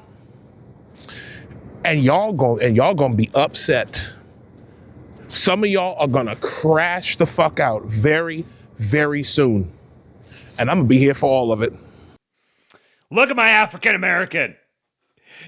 So again, that's the video that Chamath Palihapitiya, a billionaire, deeply entrenched in California politics, a billionaire, says, to be sure, this has been an underreported story. Call him, Rosh. Who needs hard to prosecute Epstein files when we have the dark money fraud ring? Thank you. Yes, exactly. Who needs the fucking Epstein shit? You want the Epstein stuff because it might possibly lead to one small aspect of what they're uncovering elsewhere. Epstein is small potatoes in this ocean. Now you've got the Clintons who are refusing a subpoena regarding the Epstein stuff. So what's going to happen with them, I wonder? All of this building up. And everyone toward the end of 2025 is like, oh, actually, they started out so strong, but then they just sort of died and lost all their energy at the end, and it's all over. We got the good stuff while it lasted. Well, what the fuck happened when January 1 hit? Yeah, where did all that, there's no energy here, it all fell apart, where did that go? No, now the new narrative is, oh, they're going too hard. Shut the fuck up, man. Barack Obama's going to get perp-walked, and you're going to like it. WWG1 So true, Giga Jew. Where we go one, we go all. True patriots know. Shout out to my 17 brothers out there. Oh, the AI mod doesn't like it. There you go. You could do it with only 1G. The Not That Waggers. No, not that way. No, not that way. You're not supposed to do it that way. You're not that wagger. You guys are going down. You're getting arrested too. The Not That Waggers are going to Gitmo. And here to tell you about it is one of the greatest gay men I've ever seen in my life. Not him. That's Chris Rufo. Chris Rufo talking to Scott Bessent on the Somali fraud investigation. This is a short one. It's only 18 minutes, so we're going to listen to it. And Scott Bessent is about to tell you all about what's coming. Trust Plan Star says he might be gay too, though. I definitely did that on purpose. I definitely set that one up intentionally. I forgot. Everett Trades, you just reminded me. Gayer than Dave Johnson. I forgot to give him forgot to give him a message from his president earlier. So I'm sure he's asleep now. He's an old man, but he'll listen to this tomorrow and he'll hear it. You know, Dave Johnson is the gayest person to ever walk this green earth. So true, Mr. President. He's so gay, he can't even stay awake for the Labe. Today on Rufo and Lomez, I'll be conducting an exclusive interview with the Treasury Secretary of the United States, Scott Bessent, who's here in Minneapolis, Minnesota, to announce an all-government campaign to crack down on the Somali fraud rings. We'll be talking about exactly how these schemes work, what we can hope for with the future, and some new economic numbers. Don't miss it right now on Rufo and Lomez.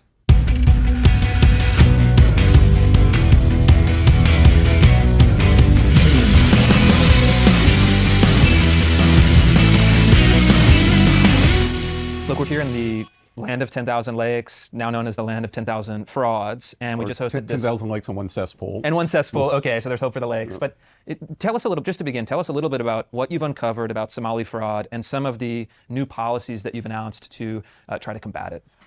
So Chris, first, thanks for having me, and thanks for breaking this story, because it's clearly something that's been going on and suppressed for so long. And you could see that the people of Minnesota have been carrying this burden, and they almost seem relieved.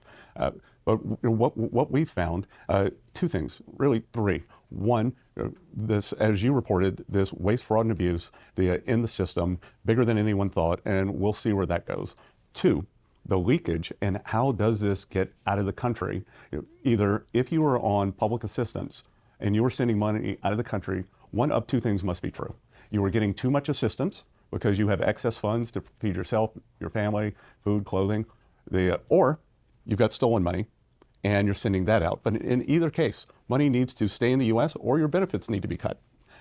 Three, how can we use the investigations in Minnesota as a model for what's happened and push it out to the other 49 states? Because Minnesota is likely the most egregious, maybe not, we'll see, I have an open mind, but the scale, just because of the population sizes, California, Illinois, New York, that what's going on here is a microcosm of what's going on there. And it's like someone on the panel said today, benefits have been turned into businesses. It is a cottage industry of teaching people how to form multiple LLCs, how to game the system, how to move money around, and we'll see where the money goes. I'm here because what Treasury does is follow the money. We follow the money. And we have done it with the mafia, where we were able to take them down, Mexican drug cartels, and now these Somali fraudsters. And we can always do it. We'll see what kind of recoveries we can get for the American people. Yeah, and I think one of the things that I've learned in doing the... How's that for a little threesome there? You got the mob, Mexican cartels, Somali fraudsters, talking about them in the same terms. That means RICO, baby. Reporting and then talking to a lot of the Minnesota officials is that different parts of the story have been bubbling up for 10 years. It was really an open secret in the state that the Somali community, which represents about 1% of the state population, had an enormous share. Some estimate up to 90% of these fraud schemes. And they relied on two things. They relied on Minnesota Nice, and they relied on the fear that many politicians had of, saying something that was perceived as uncharitable towards a minority group, or the fear of being called racist. And now that has blown open. What do you think the right attitude should be as you look at these frauds, moving forward? I think you're too old to remember this TV show. There was something called Dragnet. The detectives, Jack Friday, just the facts, ma'am. He would go into a case and somebody would start yammering away, just the facts. And all we want are the facts. And that whether it's the local newspaper, Star Tribune has been trying to suppress the facts. I'm told that a member of Governor Walz's staff is the publisher of that. Local media hasn't wanted to do it. Clearly, the governor's office does not want to do investigations. So we just want the facts. We want to see where they lead, and we want to put the bad guys in jail. And this is all about incentives. And one of the other problems, what I would say is the third problem here, are the incentives. You could steal hundreds of thousands, millions of dollars, and under the Minnesota laws, you might not even get jail time. You might get a series of paroles. So what's the incentive? You just have a bad file down at the courthouse, but you got $10 million in the bank. There are plenty of people who would take that incentive all day. But I can tell you that we have the ability to bring in IRS enforcement, and they don't monkey around. So the incentive is going to be to stop this. That's right. And the story that I think is the next part of this story, everyone knows now Somali fraud. It's up into the billions of dollars. Some of it is going overseas. Listen, as he's talking about this, he's talking about the role that IRS investigators are playing here. And he's describing, giving a little bit away here. He talks about how they're not treating this as just Minnesota. This is going to go to all 49 states. They're planning on using Minnesota as like a launching pad to investigate fraud in all 50 states. So that means that IRS investigators are going to be disproportionately focused on this sort of thing. So what are they going to be taken away from? Yes, Lord Breezy, we are using the IRS on our enemies. Never doom. But the Minnesota Democrat political class, from the governor on down, appears to be, at a minimum, to have turned a blind eye. There are rumors circulating around this building right now that, in fact, some have been complicit in these schemes. Is that something your office is looking into, and what can you tell us about it? Again, that's part of following the money. There are evidently some disturbing tapes of A.G. Ellison in meetings with people who donated to him, them calling for political favors to stop the investigations. Have you guys, any of you heard that story? The Keith Ellison story, have any of you heard a major outlet pick that up? I've only seen that just trending around on Twitter. Like Anon sharing it and talking about it. I don't think I've seen a formal, like the New York Post or something like that. Now, maybe it's happened and I just haven't seen it. But, normally when you get like a Treasury Secretary being interviewed about something like this, they're going to try to talk around it as much as possible. And they're not going to be, they're not going to introduce anything new to the story. They're going to try to just say the minimum. And he's straight up, Rufo says, it sounds like this isn't just like a Somalis thing, that there was actually people, Americans in government who were facilitating or complicit in this. And he's like, oh yeah, like Keith Ellison. We're just following where the money takes us. But, there's lots of rumors about Keith Ellison, Governor Walz. There's lots of rumors about all these people, but we're just good fact-finding investigators. So we'll see. But again, I don't want to get out ahead of the investigations. There's going to be very methodical. And Chris, I can guarantee you, when the bear trap snaps, we're going to get these folks. Bear trap! Again, we're going to follow the money, whether it's all over. Motherfucker said bear trap! We're setting up bear traps for our enemies. through the IRS. Whether it's over the two counties here, in Minneapolis, St. Paul's, or whether it's the East Africa. And there's Giga knows all about bears. Giga says, of course, he's thinking of bears. You guys are great. tons of luxury properties, cars that have been bought over there. And how the hell did this happen? How did it happen? Like, President Trump is outraged. I'm outraged. The American people should be outraged.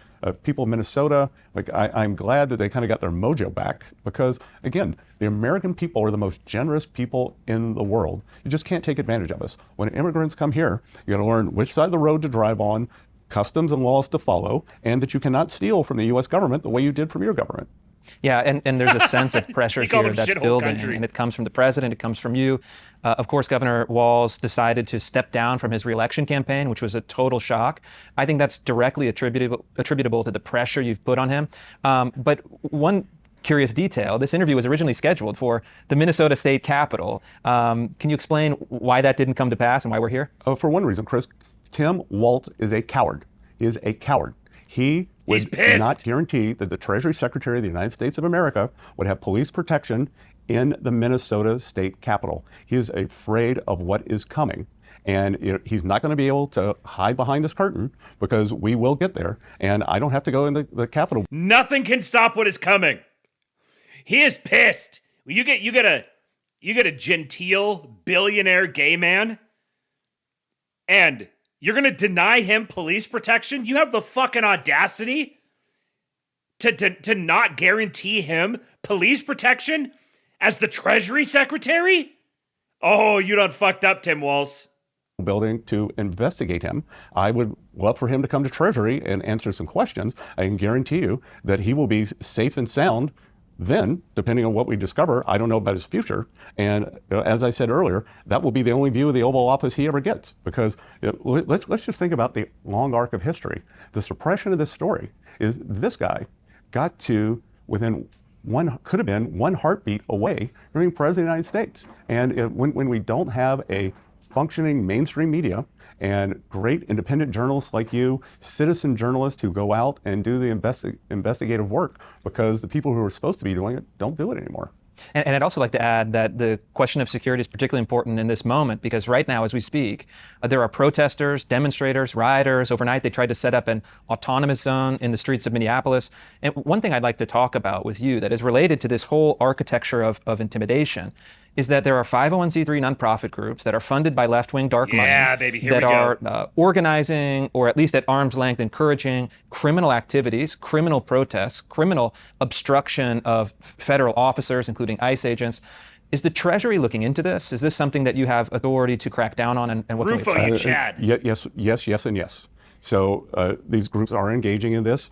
We have the authority and we are examining them because when you see these protesters, someone is financing them. There are safe houses that when you see the 300 people with the same laser that they're using to blind DHS agents in courthouses in Portland, someone bought those lasers. And again, what we do is follow the money. Just like we followed it with the mafia, just like we follow it with the drug cartels. And we will find out who's done this. I announced today that we are going to put in effect a whistleblower program. And my sense is that the rats will turn on each other. That, as I believe you reported or someone talked about in the roundtable today, he's got such contempt one of the Somali fraudsters tried to bribe a juror with $120,000. Well, it turned out she'd been given $200,000 to bribe the juror, and she skimmed $80,000. Like it's like the scorpion; it's in their nature. Yeah, and I think this is just the tip of the iceberg. I know my team will be. It's in their nature. He is this close to just calling them niggers. He is this close. Oh yeah. Bing bong. Bing bong. Bessent never got over Waltz's twink death. They met at a bar one night and he totally stiffed him. Bessent is a top, but his Cardi is the easiest drag queen. I fear the day gays stop grooming and spend all their time on money like Scotty Boy. Yeah, right. Yeah. We don't need too many of Scott. We need one Scott. One Scott. The Giga Scott. Oh, man. Well, we need one Scott Bessent. The Giga Bessent. The Giga Gay, our great aristofag. We just need one of him. We just lost a Scott. That's what bummed me out when I said we needed one Scott. But we don't need too many of him. We got the right one. Yeah, race realism is becoming policy in real time. The lady's given $200,000 to buy off a juror, and she doesn't even give her the whole thing. She takes $80,000 for herself. Oh, like this is like an open declaration of war.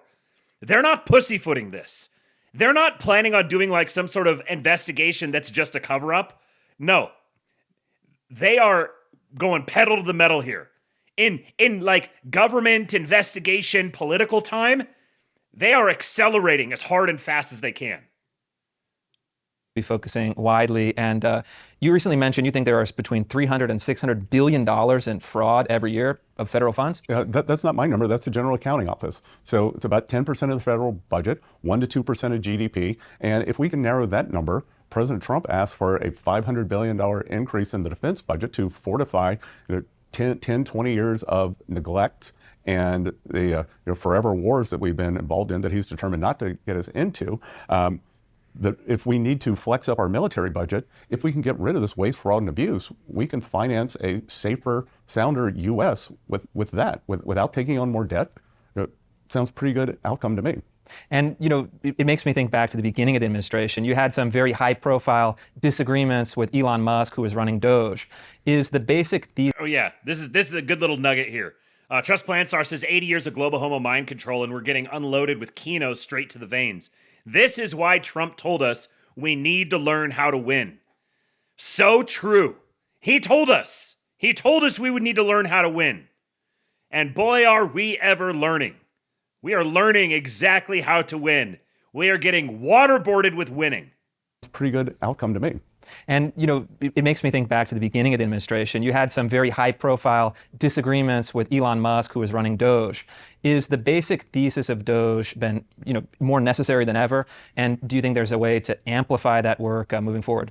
Yeah, and Chris, to be clear, I was in 100% alignment with Elon on the waste, fraud, and abuse. It was just, the Silicon Valley motto is move fast and break things. I said my personal motto and the Treasury motto is move deliberately and fix things. And that's what you're going to see in our investigations. That is so... So first of all, he's confirming. That is an implicit confirmation that he slugged Elon Musk. He absolutely slugged Elon Musk. And he's telling you what it was about, and he's framing it up really well. He's like, you know what? It was a difference of opinion. And the difference of opinion was born out of we're on the same page. He just wants to go really, really fast and chaotically. And I want to go deliberately and comprehensively. I think it's pretty clear at this point that Bessent is he's more of a conservative voice, conservative strategically. He's more of a conservative voice in the administration because there was stuff that was coming out and has since retrospectively been confirmed, I think, that he thought that Trump's approach on the tariffs was too aggressive. That it was too aggressive, too chaotic. He wanted to kind of spin it up a little more slowly. He also doesn't want to be the new Fed chair. He wants to maintain that separation. And he talks about the importance of maintaining the independence of the Fed and that sort of thing. Trump would just as soon just appoint him as Fed chair. But he's like, no, we can't do that. We need to take this more slowly, more cautiously. And he's constantly talking about you don't want to freak out the market. He has a very good sense for the market. He knows the plumbing, he knows the mechanics of the market, and he understands that the market is a woman. And yes, there is a time for putting her in her place, but you need to make sure you do that in the right way. And if you overplay your hand, then you're going to wind up in a world of shit. That's basically his perspective. And maybe it only takes a gay man to be able to make it into the world that he's in, but also be able to retain that sense or something. I don't know. There's a half-baked thesis that I'm thinking of on the fly. But I think it's pretty clear that Bessent is a more conservative, stabilizing, less bombastic presence within the administration. And he's trying to, but I don't think it's because he doesn't want to do as much. I think it's because he actually wants to substantively change things permanently. And he knows that in order to do that, you're going to have to be very deliberate and comprehensive about the way you do all of this. You're not going to see headlines tomorrow. You're not going to see them next week. But in a month, quarter, that once we get people in the bear trap, they're not getting out because we will have conclusive evidence to present. And I think that they will have to make plea deals, that they will be willing to negotiate, to turn in higher ups, to help us map out how this happened. And again, we're going to take this Minnesota map to other 49 states. Chris, we're back from the holiday season. There you go. We're going to take this Minnesota map to the other 49 states. So they're using Minnesota as a way to lay the groundwork for establish the the institutional and bureaucratic habits and workflows and communication patterns and everything, so that then we can pick this up and take it everywhere else. Lord Breezy says, sometimes you want to scare the hose, but sometimes you don't want to scare the hose, so we send in the gay man. Yeah. Bing bong. Bing bong. Bro was trying so hard to not say he gave Elon a good fisting. He would beam you up indeed, Scotty. He is the market's gay best friend. The closest we can get to a scheming court Unix. Scott Varys Bessent. Yes! Scott Varys Bessent, indeed. Yes, he is excellent for when you want to give someone a good fisting. You just got to send in Scott. I just got to say here real quick that I've got intense studio envy. This setup here, the lighting, the camera, the balance, the depth of field, everything about this setup is absolutely top-notch. This is tremendous work from Rufo and Lomez. Got to give them their props. It's good to see our boys coming up. I got to tell you, I have been drinking a lot of Kindred Harvest tea, as you can imagine. Okay, so this is their ad. The tea from there's I core tea. I fo at make Twitter to ask, hey, winter season. Okay, now that's not good. How do you go from this to this? You got to get. This is like they've got like a different camera. Like they got their good camera on this here, and then they have their extra second camera that they use for the heads up shot, and it's just not nearly as good a quality. I think that's probably what's happening here. 20% off with the discount code RUFO at kindredharvest.co. That's kindredharvest.co, discount code RUFO. Make it part of this winter season. And I think the best bit. And last question, I opened this up to Twitter to ask, hey, what should I ask Secretary Bessent? And I think the best question was this. We're talking about 5.4% GDP growth. We've seen the lowest trade deficit in recent history. And you brought an unorthodox, contrarian style of economics to DC. Do you feel like the evidence now that is accumulated over a year vindicates what is kind of an undermining of the old conservative supply-side economic theory? Well, I think it was kind of this neoliberal theory, and it got very, very bastardized. So you ended up with this big government spending, this unfettered free trade, and then kind of right here in the heartland, industrial America, the American workers got caught in the middle. And this is pro-worker, it's pro-American business, and it's going to be great for the economy because I was in the Workers' Wall Party Street 35, 40 years, and we used to look at outbound trade, exports contributing to GDP in the 80s and 90s. And then the trade deficit got so big after the China shock in the 2000s that we kind of stopped looking at it. We got this big GDP number for the third quarter, and everyone's at shock that trade contributed for the first time in a long time. So we're seeing the big CapEx, the exports, and I think we're going to see big employment growth this year. And these GDP numbers, I think the real vindication here, Chris, is that the 4.3% GDP number for the third quarter was really 4.7 or 4.8 in the private sector. We shrank the government by 3/4 of GDP. So that was a muted number. That point there, it's obvious once he says it, but I hadn't considered that yet. So the 4.3 number, everyone was like, wow, we printed 4.3. That's incredible. Nobody expected it to be 4.3. And he's saying, actually, the private sector was 4.7. 0.4% of the GDP print was actually negative because of the shrinking in government, because they offloaded all of these government jobs. And again, remember the thing I played for you guys yesterday? The government employment, Howard Lutnick was talking about how government employment is considered, the government payroll is part of GDP, even though this is money being spent by the government, is considered as part of GDP. It shouldn't be.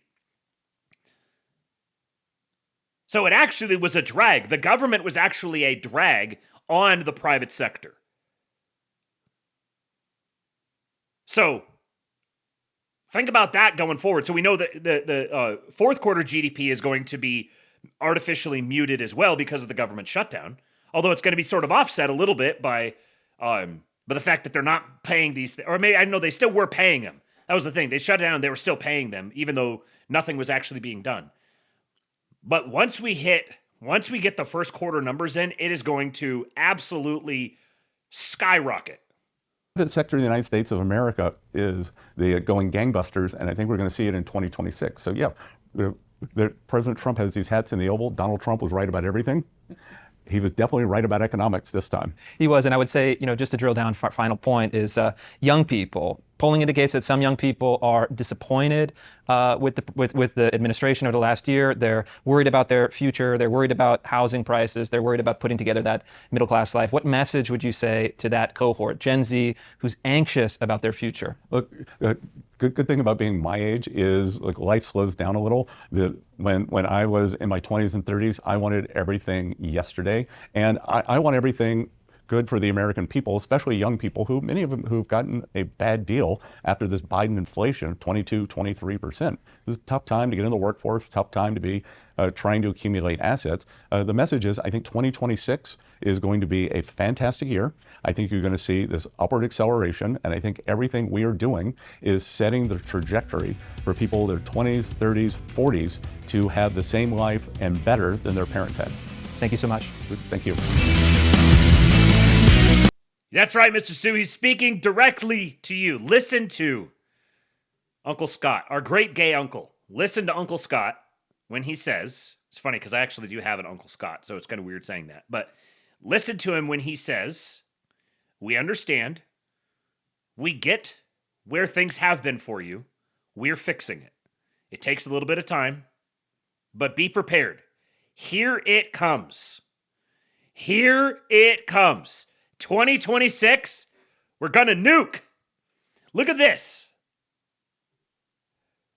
After a Judicial Watch lawsuit, the Oregon Secretary of State announces he will now clean 800,000 names from voter rolls. The Oregon Secretary of State will now clean 800,000 names from voter rolls.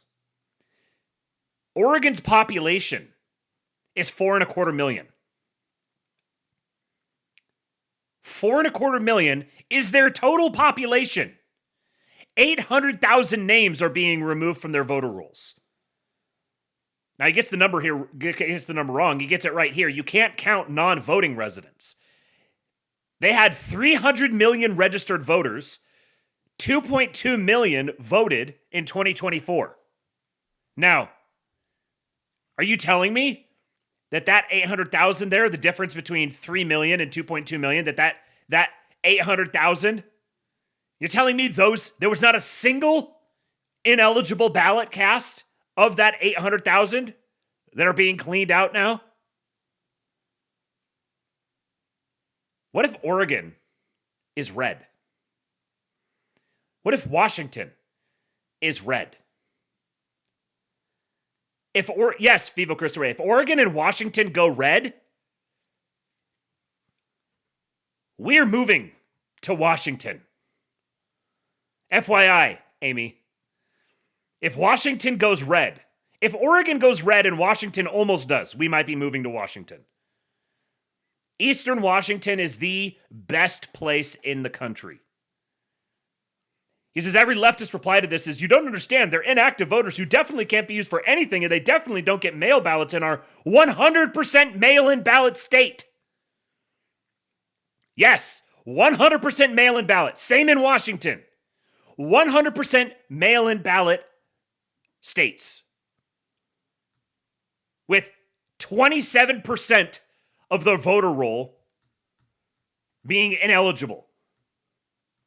Everything they do is just crime, fraud, and gaslighting into believing that they aren't doing it. Democrats don't have some great get out the vote scheme. They don't connect with the voters. They don't activate their base. They literally just cheat in elections. Meanwhile, what's our president up to? So,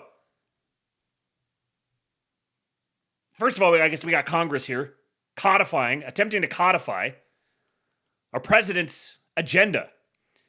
Making the American dream affordable again, the RSC, the Republican Study Committee, officially unveils Reconciliation 2.0 framework. You remember the one big beautiful bill? We've got a new big beautiful bill now. It is a bold roadmap for the next reconciliation bill that takes direct aim at the affordability crisis created by the Biden-Harris agenda.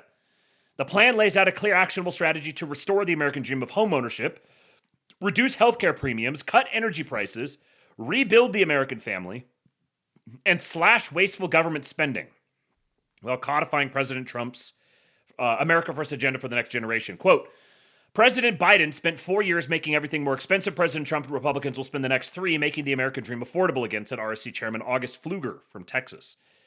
This blueprint cuts costs where families feel it most, housing, healthcare, and energy, slashes woke and wasteful spending, and locks in President Trump's deregulatory agenda through the only process Democrats can't block, reconciliation. Now remember, reconciliation means they can't filibuster. It only needs to pass with a simple majority, which means Congress can go 50-50 and J.D. Vance can break the tie. No filibuster, passing it to reconciliation. Now, what that does mean, though, is if it has to go through reconciliation, then it cannot be, everything has to be directly associated with the budget. It has to be either increasing or decreasing expenses directly related to the budget. So it centers on 3 pillars rooted in building off the success of the working families' tax cuts to deliver lasting affordability. I'm going to go through all of these. It achieves over $1 trillion in net deficit reduction and permanently codifies more of President Trump's historic executive actions so future administrations cannot reverse them. Oh, yeah. Bing bong! Bing bong.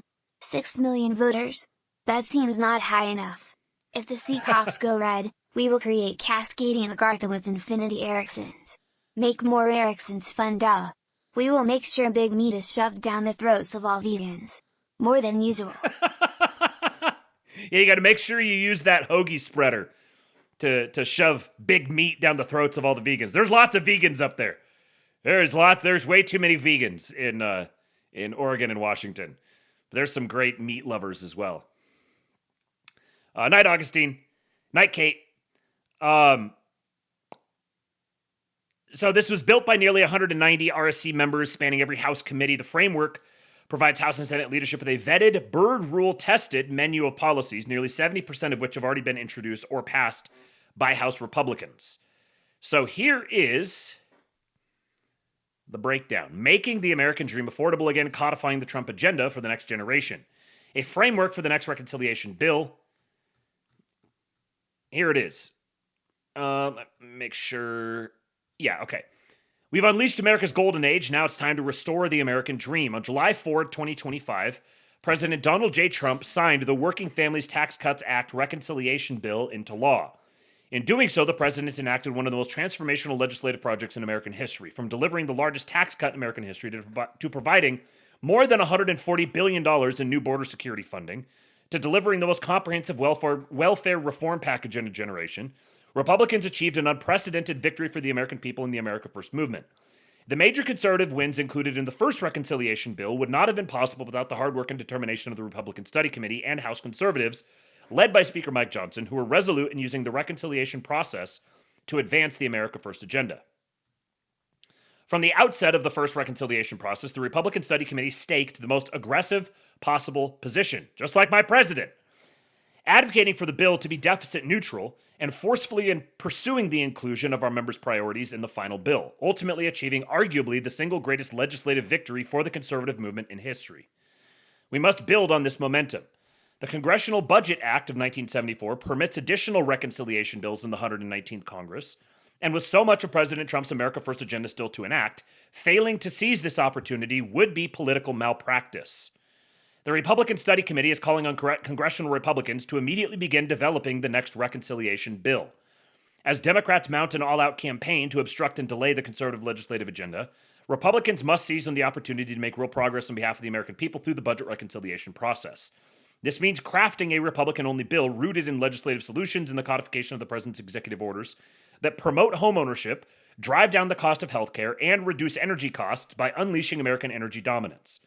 With so much more left to achieve, the time is now for us to build on the success of the Working Families Tax Cuts Act and deliver a second legislative victory for American families. It delivers a conservative blueprint for the next reconciliation bill. As Congress pursues additional reconciliation opportunities, we're providing House and Senate leadership and President Trump a vetted menu of policy options that, one, builds on the success of the first reconciliation bill with an agenda Republicans can unite around, cuts excessive government spending and delivers real savings, over $1.6 trillion in reductions, achieving net deficit reduction of over $1 trillion. And it features common sense proposals. Nearly 70% were already introduced as bills or passed by House Republicans. Why? Because there's more work to be done. Democrats enacted 2 of 3 attempted reconciliation bills during the first 2 years of the Biden administration. Republicans must seize the same opportunity to undo that damage. The fall 2025 government shutdown proved a critical lesson. Today's Democrat Party won't work across the aisle. For more than 40 days, the Democrats shut the government down over a list of radical demands they themselves knew were non-starters, and publicly admitted that they were willing to inflict untold pain on the American people in order to use them as leverage. The only viable path to deliver our promises and codify President Trump's agenda is through Republican-only votes, a second reconciliation bill. Now listen to this. The process starts with the House Budget Committee issuing instructions to multiple committees with narrowly tailored goals emphasizing affordability and deficit reduction. And I guarantee you that Russ Vought is working closely with the House Budget Committee to form this in the first place. So the White House is absolutely already involved in this. This isn't like some little side group that's just producing something and the White House can choose whether or not they're going to rubber stamp it. This is coordinated with the White House already. To ensure success, we must learn from Reconciliation 1.0 and address procedural challenges head on. The RSC, excuse me, the RSC has built an AI tool trained on thousands of bird rule documents to generate compliant legislative text and preempt Democrat challenges. Where do you think that AI tool came from? An AI tool trained on thousands of bird rule documents. I guarantee you that this is not something the House Budget Committee just came up with of their own accord. To avoid delays associated with the Congressional Budget Office, the Senate Budget Committee should strongly consider accepting alternative scores from the Office of Management and Budget. So the Congressional Budget Office has already proven that it'll be slow and it'll lie. And so here you have a signal. The Office of Management and Budget is telling this RSC committee, the Republican Study Committee, telling them, hey, FYI, Senate, we are formally telling you that you need to work with OMB on this. This framework isn't exhaustive. It's a curated list of bird-tested proposals submitted for conference consideration as we chart the path forward. So here's their examples. This is a conservative framework for the next reconciliation bill. First, under a pathway to homeownership, create the DAWN down payment program. The DAWN payment program. A zero to low down payment option through the Federal Housing Administration for credit-worthy borrowers, eliminating one of the single greatest barriers to homeownership for working families. Number 2, expand access to mortgage portability and assumability for Americans with mortgages guaranteed by Fannie Mae or Freddie Mac, allowing homeowners to keep their existing mortgage rate when purchasing a new home and or enabling new homeowners to assume the previous owner's mortgage. Currently, this is only an option with particular mortgages, portability or assumability. They're talking about expanding this for basically any mortgage, I suspect. There's probably going to be some constraints on it ultimately, but just take the mortgage, the rate that you currently have, and take it to a new house. You want to get the housing market moving? Let people move with their rates, or let them assume an existing rate. Direct relevant federal agencies to sell off or lease at a low rate underused and or underutilized federal properties to expand access to affordable private sector housing that enables homeownership. This would potentially generate $115 billion in revenues. So use that federal land that's being underused and rent it for private sector housing. Eliminate capital gain. This is like directly encroaching on the turf of the BlackRocks of the world. Number 4, eliminate capital gains tax on the sale of homes to first-time home buyers. Now, I saw a lot of people chimping about this. A lot of our guys were like, no, we need to raise the capital gains tax. Read it. Eliminate capital gains tax on the sales of homes to first-time home buyers. So if you're one of these boomers, one of these people who owns their house and doesn't want to sell because they don't want to pay capital gains tax, then if they sell it to a first-time home buyer, they can evade capital gains tax. Literally designed to make boomers sell their homes to young people. And also on sales of rental homes to tenants. So if you have someone who's renting and they would like to purchase the home from you, then you do not pay capital gains tax when you sell that home. It incentivizes property sales and enables Americans to realize the American dream of homeownership. The score on this one, so by eliminating that capital gains tax, they would lose $126.1 billion in revenues. Establish home savings accounts through the existing Trump account structure and allow individuals to leverage other tax-advantaged savings accounts to make it easier than ever before for working Americans to save towards owning their first home. So if you have a home savings account, then depending on how it's structured, but it's structured similar to the Trump accounts. So in other words, it's a tax-advantaged account that you can put money into to save, to use for a home. Impose a substantial tax penalty on foreign nationals, particularly those with ties to hostile foreign governments who purchase land and real estate in the United States for investment purposes, crowding out Americans and artificially increasing the price of homes. Taxing foreigners for owning property. Imposing a 5% remittance tax on funds sent by non-citizens back to their country of origin, and expand the capture components of the existing remittance tax to include money transferred through electronic funds transfer services and mobile payment apps. Remember how the last one, we got a 1.5% remittance tax? And we were telling you, there we go. We just went from 0 to 1, or technically 0 to 1.5. Now, next reconciliation comes around, we're going to bump that, 5%. Number 8, end the child independent care tax credit marriage penalty by ending the requirement that both parents work in order to be eligible for the tax credit, supporting stay-at-home parents and young families. Taking policy designed to penalize marriage and rewarding it. Rewarding stay-at-home parents and young families. The Jews want your elders to sell you their houses. Zog wants happy, healthy white families to own homes. You know, being a truster means you're always happy, constantly winning, constantly being rewarded for trusting. Thank you, Mr. President. Allow households with only one working parent to contribute double the annual contribution limit to their 401k, ensuring families aren't penalized for having a stay-at-home parent. So if you have a stay-at-home parent, then the parent who's working, the guy who's working, can contribute double the annual contribution limit to their 401k.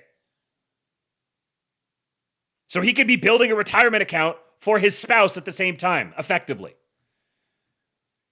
Number 10, establish the Safe Cities Fund to be extended through the Trump administration to cities and municipalities working in good faith with the administration to reduce crime rates, deport illegal aliens, and that permit the National Guard to assist in public safety initiatives.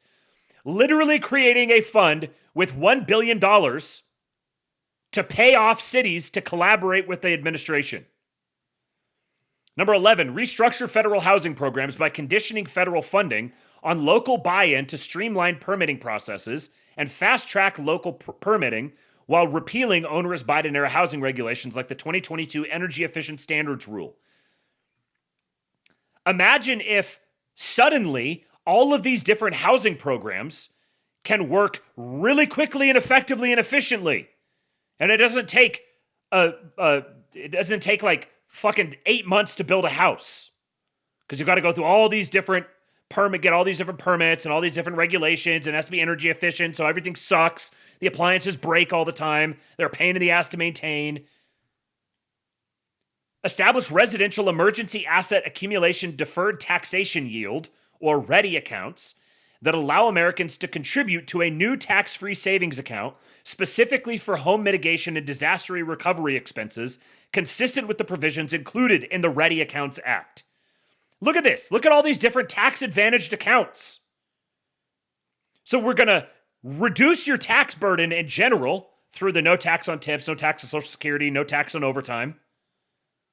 We're going to increase the standard deduction, and we're going to loosen all these other tax credits, make them easier to obtain, especially if you're married and or have children. And we're going to give you a bunch of different tax-free savings accounts for you to funnel money into. They're effectively ending income taxes with like a death by 1,000 cuts. Restrict HUD funding from going to sanctuary jurisdictions that prevent or impede federal law enforcement operations in cities that impose rent control policies. A $48 billion reduction in spending.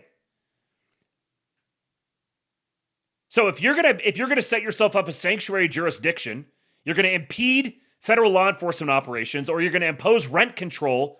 In other words, if you are a blue state, you're getting your funding cut. Whether it's SNAP funding, whether it's HUD funding, whether it's FHA, no matter what the funding is, you're gonna get bankrupted. The federal government is going to bankrupt you if you don't collaborate with the Trump agenda. Prohibit illegal aliens and non-permanent residents from using the low-income housing tax credit. And repeal the federal death tax. Inheritance is coming back, boys. That was just the housing section. Real health care Americans can afford. Establish a new parallel option for individuals to buy comprehensive health insurance coverage with lower premiums in a separate marketplace, consistent with the provisions included in the New Health Options Act and the MAHA Act.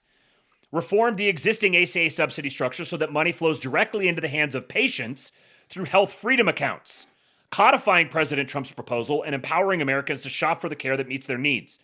Instead of subsidizing the insurance companies directly, we're going to subsidize them through consumers who can shop for the care that they want. What's that? You have a provider that will just let you cash pay and do some sort of a payment program or just give you some sort of a discount, and you don't have to go through the insurance companies at all? What do you know? All of a sudden, healthcare gets way cheaper. Trust Plan Star says, this is the birth of the real American empire. Astrolabe Chads are ahead of the curve. So true. So true, Trust Plan Star. 10,000 Patriot points for you today. Accelerate the development of affordable, high-quality pharmaceutical drugs by implementing the provisions included within the Biosimilar Red Tape Elimination Act. No idea what that act is, but it sounds like some of the stuff that Howard Lutnick was talking about last night. Require health insurance companies and providers to disclose cash prices for medical care and disclose out-of-network access to low-cost providers, enabling patients to pay cash rates for care and see the doctor they want. This is breaking the insurance cartels. If a fraction of this actually gets passed, this is destroying the insurance cartels. This is destroying blue states.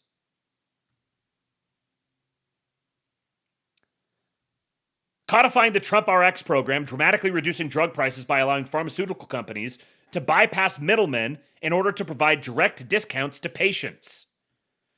Appropriate funding for cost-sharing reductions, in turn reducing, or appropriate funding for cost-sharing reductions, in turn reducing premiums by 11% for working-class Americans. Eliminate Washington, D.C.'s special federal medical assistant percentage status. eliminate the failed Prevention and Public Health Fund, enact ironclad program integrity reforms for federal child care programs to prevent the next Minnesota fraud scandal. What's that? We're capitalizing on scandals by our enemies to enact policy that punishes them and rewards our friends? Prohibit foreign nationals from receiving welfare benefits if they send remittances to their home country, preventing American taxpayers from subsidizing lifestyles abroad. Foreign nationals shouldn't be receiving welfare benefits at all. But again, 0 to 1. Require federal agencies to only consider U.S. citizens when allocating population-based funding streams for cities and urban centers. Codify President Trump's public charge rule from his first term, expanding the definition of the cost of a foreign national entering the country to include the amount of non-cash welfare benefits they are likely to utilize. Notice that the healthcare side here, on the housing side, there's quite a bit more red. So decreases in government revenues on the housing side. Notice there's a lot of green here. Reductions in spending. Reductions in spending. Reductions in spending. All of these. Codify policies included in the Lower Healthcare Premiums for All Americans Act to expand individual coverage health reimbursement agreements and offer 2-year per employee tax credits for businesses under 50 employees, and codify association health plans. I'm not going to lie, my eyes start crossing when I'm reading this sort of stuff, but I kind of get the sense, I'm sort of intuiting that this is pretty substantial. Expanding individual coverage health reimbursement agreements and offer 2-year per employee tax credits for businesses under 50 employees. So yeah, 2-year per employee tax credits for businesses under 50 employees. So this is supporting small businesses. Ensure tax parity for health sharing ministries, short-term plans, medical cost sharing, and subscription-based medical care. This is all just breaking the insurance company's cartel. Require pharmacy benefit managers to pass on a portion of their rebates directly to patients. Impose site-neutral payment requirements on hospital billing in the Medicaid program. Expand language included in the Working Families Tax Cuts Act to make all non-citizen foreign nationals ineligible for Medicaid, SNAP, housing assistance, and other forms of government benefits.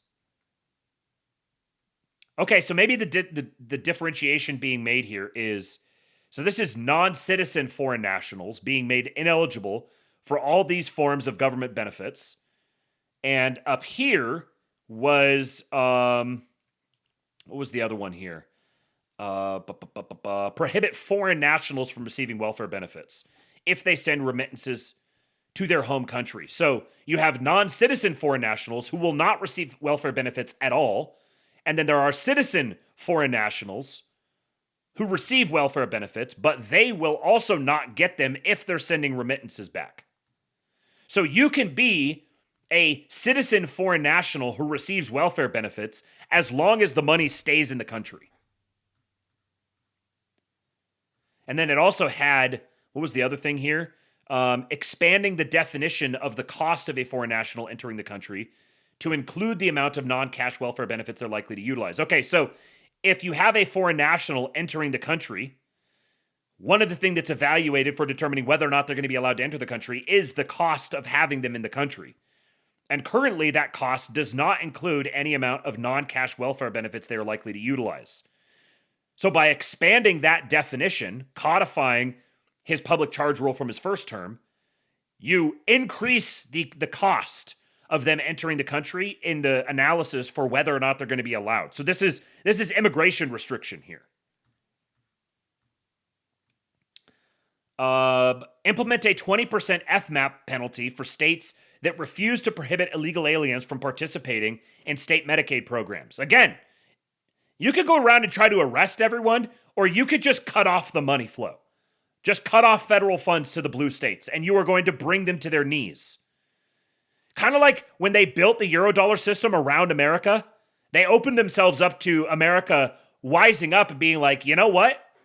You just rooted all of your economies in ours, so we're going to take control of ours, and you can't do shit about it. The blue states are like, we're going to build our economies around federal funding. Uh-oh, What's that? You just took control of federal funding? Now you can bankrupt us? Sucks, don't it? Eliminate broad-based categorical eligibility, restoring common sense and fairness to our welfare system through asset tests that limit millionaires from getting taxpayer-funded benefits. Expand access to paid family leave, supporting young families and childhood development by investing in and supporting state-based paid family leave initiatives consistent with the provisions included in the More Paid Leave for More Americans Act. So, we're going to be pulling back all of this money. Oh, yeah. Bing bong. Bing bong. I love how everyone goes to bed as we get the K-SPAN portion of the show. This is the best part of my night as a professional bureaucrat. Year 15 of the short jaw and through the institutions. Leftoids don't understand it. They knows it hurts us. The K-SPAN portion of the show. I love that. This is our K-SPAN segment. We love our north of the border professional bureaucrats, don't we? He's playing the long game.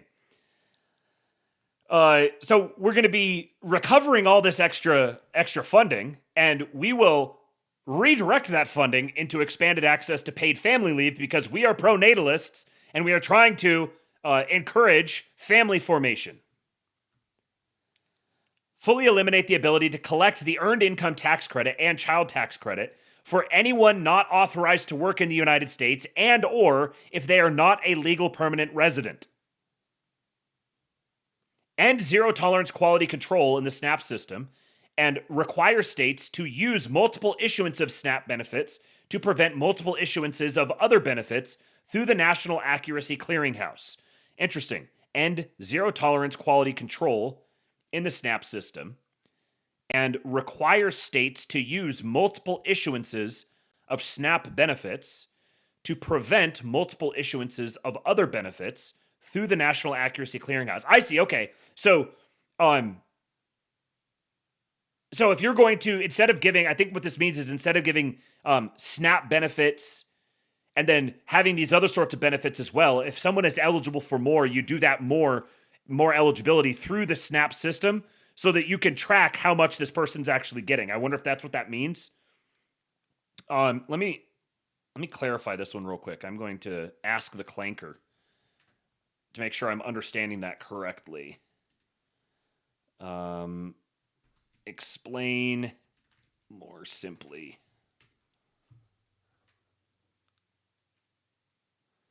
Suggesting 2 changes to improve how the SNAP program works, focusing on accuracy and preventing people from getting the same benefits twice. Right now, SNAP has a quality control system that checks for mistakes in how states give out benefits like overpayments or underpayments. There's a small tolerance amount, currently around $57 to adjust for inflation. So tiny errors under that dollar amount don't count against the state's error rate or lead to penalties. Zero tolerance means removing that small error cutoff and making it $0. Every single mistake, no matter how small, would count in the state's official error rate. Okay, it's reading it and zero tolerance quality control of the SNAP system without the extra context of the system. It sounded like it was saying the opposite of that. This would make states more careful about accuracy since even minor issues could hurt their performance scores and potentially cost them money in penalties or reduce federal funding. The second part is require states to use multiple issuances of SNAP benefits to prevent multiple issuances of other benefits through the National Accuracy Clearinghouse.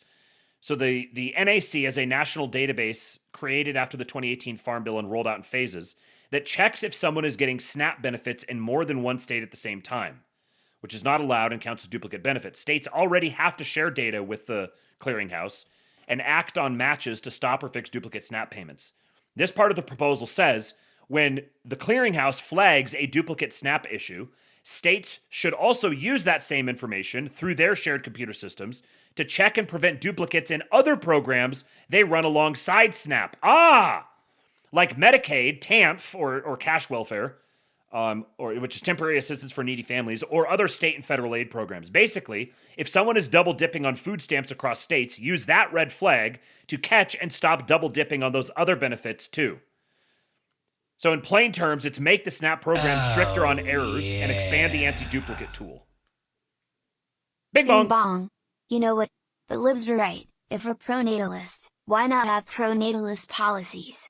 The classic backhanded advice of the blue brains. I know they meant abortion, but whatever. Well played, sir. Well played. Okay, what do you guys? Let me catch up on your comments here just a sec. Miranchuk says, to me, it reads like Trump and co are swerving the financials kill chain. No kidding. Yes. And I saw you also said something. Insurance companies have no leverage at the moment because of the incoming bond market price adjustments. They either play ball or go bankrupt. Yep. Yes, it's all in the timing. Yeah, if you don't understand the background of what's happening with the bond market, the sovereign debt crisis, all of the financialist kill chain warfare that's happening, if you don't understand that, then maybe I can understand why you might be like champing at the bit and feeling like they're not doing anything. But with all of this stuff, the timing and the sequencing of events matters a lot. Gigaju says, I've almost forgotten that a large financial shift is still coming because it feels like it's been happening, but I think I'm too tuned in, so I'm noticing the pre-quake shudders. Right. And that principle actually, it can be applied more broadly to the so-called dissident right. The dissident right has been noticing the shudders for a long time, but they don't recognize that we're still in the, what's the term? There's aftershocks, but what's the aftershock that comes? It's like a pre-shock or a foreshock or whatever it is. We've been feeling these for a while because we've been really plugged in. Most people haven't. The fun is only just getting started. It's all chaos if you're not clued in, thus the mass crash out. Yes, yes. So when people are crashing out, they're actually revealing that they don't understand what's happening. Okay, prohibit federal funding for illegal aliens temporarily. What the hell happened? Prohibit federal funding for illegal aliens temporarily enrolled in Medicaid prior to their formal immigration verification or enrolled via hospital presumptive eligibility. Extend and make permanent the 1-year freeze on federal funding for large abortion providers that was included in the Working Families Tax Cuts Act. Wait a second. I totally forgot about that. There was a 1-year freeze on federal funding for large abortion providers. And now we're talking about extending it. Prohibit Medicaid and ACA enhanced tax credits from financing gender transition and mutilation procedures and elective abortions, and implement an excise tax on colleges and universities that will allow biological males to compete in women's sports. I saw a clip today of Clarence Thomas BTFOing some poor regime shitlib judge talking about, he's like, well, if you have like a college men's tennis player who sucks, but he knows that he would be better against women, and then you have one who like thinks that he's a woman, and so he's gonna do a gender transition and go play against women. Like, how do you differentiate between these? Then we got energy independence and economic security for all Americans. First, to prohibit the imposition of economically significant rules and regulations that have not been preemptively approved by Congress, consistent with the REINS Act. Score hundreds of billions in reduced spending. Codify President Trump's executive orders focused on deregulation and affordability, modifying their language where necessary in order to adhere to the confines of the Byrd Rule. An example of this would be like the NFA tax stamp in the first reconciliation. All the gun bros crashed out about this when they removed the abolition of that tax stamp, not understanding that it's a reconciliation bill. And so in that reconciliation bill, you can't get rid of the tax stamp. That would have to be done through ordinary legislation, which can be filibustered. What they did do is they reduced the fee to $0. So you don't even have to pay for it. You'd still have to get it, but you don't have to pay for it. So that's the sort of thing that they can do here. So they might not be able to actually eliminate certain regulations, but what they can do is they can make the regulation of no effect. Impose a fee for Clean Air Act preemption waiver application made by states seeking to exceed US EPA federal emission standards. Impose a series of royalty-style fees on lawsuits. Oh, this is a big one. Impose a series of royalty-style fees on lawsuits challenging federal action under procedural environmental laws, and use those fees to fund the DOJ's Environmental and Natural Resources Division. So if you're going to try to do the throw spaghetti at the wall, just toss up a ton of lawsuits challenging repeals of environmental laws and such, then you're going to have to pay for it. And we're going to use the money you pay for that to fund the DOJ. Drastically reduce Bureau of Land Management permitting requirements in instances where less than half of subsurface minerals within a drilling spacing unit are owned by the federal government, consistent with the provisions included in the BLM Mineral Spacing Act. Tax third-party litigation to discourage frivolous lawsuits that undermine economic growth. Look at that. They're estimating a $27 billion increase in revenues. So they're like, yeah, the frivolous lawsuits are still going to happen, but we're going to tax them, and we're going to make money off of them. Establish the Keeping the American Promise program to provide economic protection against future administrations canceling already approved permits, licenses, and other private investments for fossil fuel development and sale. That's clever here. Like, if you're wanting to get people to do this sort of development, but they're fearful that, oh, well, what happens if the Democrats get in control again? They're laying the groundwork for preventing those sorts of permits and licenses from being taken away.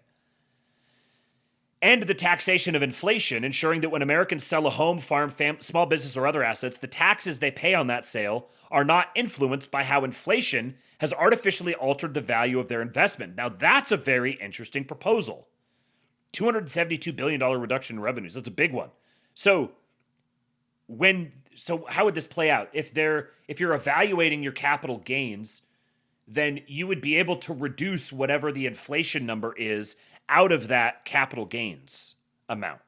I assume that that's what it's meaning. So you're doing like you're doing an inflation adjusted capital gains measurement to determine your tax. So it's reducing the tax implications of selling that asset or selling out of that investment to accommodate for the fact that a lot of the asset values were driven up artificially by inflation. So this really begs the question of what is the actual inflation number that they would use to adjust that calculation. Establish a permit by rule for oil, gas, and liquid natural gas exports similar to the provisions included in the full responsibility, blah, blah, blah. Refill the Strategic Petroleum Reserve in whole or in part with the discounted Venezuelan oil made available by Operation Absolute Resolve at the level proposed by the House-passed reconciliation bill. Limit or withhold federal transportation funding to states and cities granting driver's licenses to illegal aliens. There you go, cutting off blue states on another front. So if you're going to grant driver's licenses to illegal aliens, in addition to withholding HUD funding and HHS funding and what was the other one? SNAP funding. In addition to all of these, also you'll get your federal transportation funding withheld if you're granting driver's licenses to illegal aliens, and to sanctuary jurisdictions violating federal law and undermining the president's effort to secure the border. So if you are blocking ICE or you're disrupting ICE operations in your city, then you're going to have federal transportation funding withheld. Oh, look at this. Another tax-free account.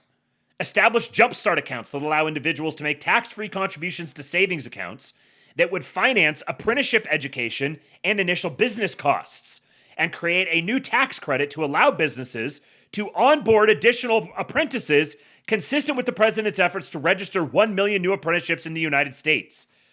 Wow. So you can establish a savings account, tax-free, that can be used to cover the costs of an apprenticeship or business startup costs. And they're going to financially incentivize businesses to onboard apprenticeships. Reauthorize the Work Opportunity Tax Credit, incentivizing businesses to create new jobs and hire hardworking American citizens, thereby reducing the number of individuals who are dependent on government assistance. And then establishing categorical exclusions for forest management-related activities consistent with the provisions of the Proven Forest Management Act, protecting natural resources and promoting effective wildfire management provisions. The above framework serves as a strong menu of options for a second reconciliation bill and is not intended to be an exhaustive list of every policy priority that conservatives may want to include in the next reconciliation bill. Okay. Oh, look at that. Eagle! I see eagle, I get excited. Now again, this is not an actual, it's not actually been put together into a reconciliation bill yet. But the way this works is you have the White House, through Russ Vogt, collaborating with the House Budget Committee to put together this list of proposals that are then going to be formalized into a bill, drawing from these suggestions, which will then be sent to the Senate Budget Committee, and they'll draw up something comparable, and then they'll end up voting on one, and then the other will vote on it, and then it goes to the president, and all it is going to require is just a simple majority. So I'll bet you over the next it'll probably be around the same time. Like, they're probably going to target getting this passed in time for the 250th anniversary. That's my guess. My guess is that they want to get this bill all the way through by the 4th of July.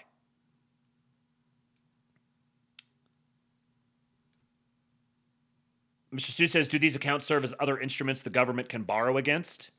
Probably. I don't think so, because these are, what are they indexed to? So they earn interest. No, these are they're savings accounts. So they're not, I don't think they're investment accounts. They're savings accounts, but they're savings accounts of a particular character. So it depends on how they're distributed. Are these accounts that are going to be offered by banks, and they just are offered within the certain regulatory band that, the funds can only be dispersed for particular purposes. But I think that I don't think they're investment accounts. I think they're just savings accounts. Why not just save on your own? Because these are particular savings accounts that you can put money into tax-free.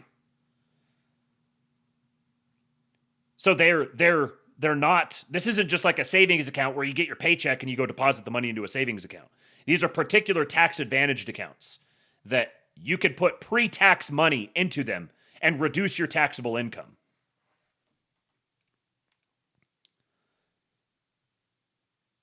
So yeah, it doesn't necessarily need to earn anything.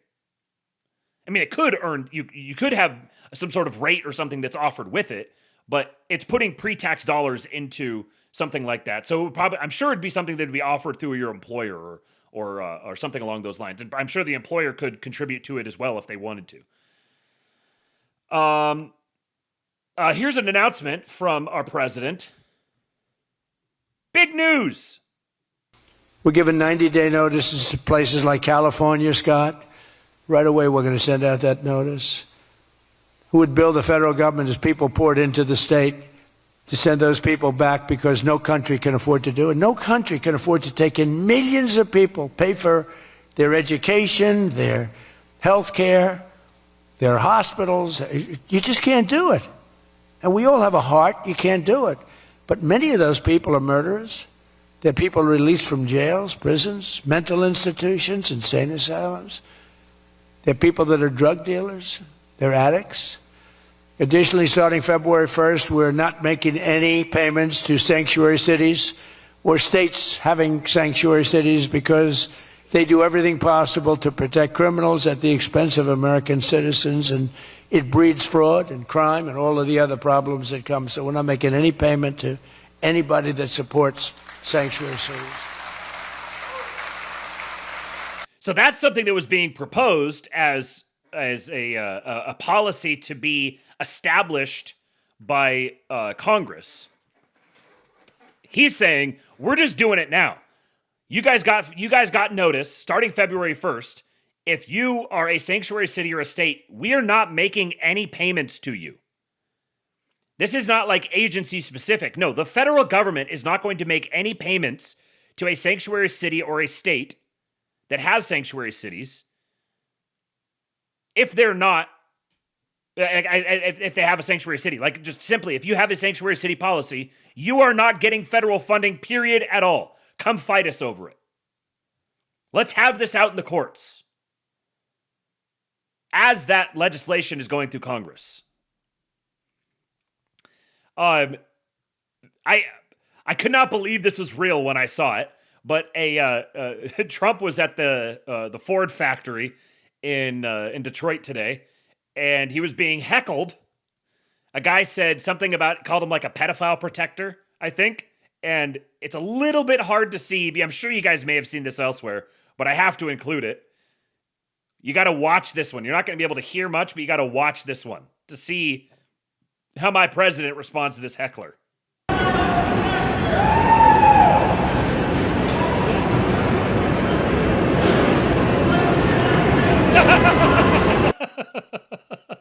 I don't know if you can really read his lips on this.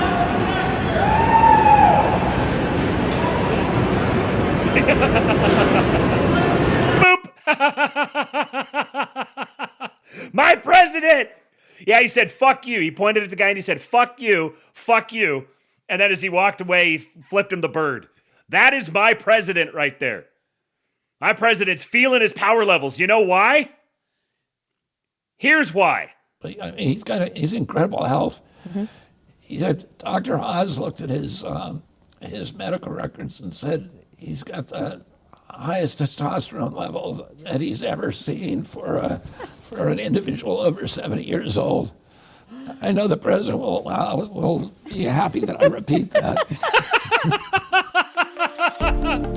Look at RFK's face. That I repeat that.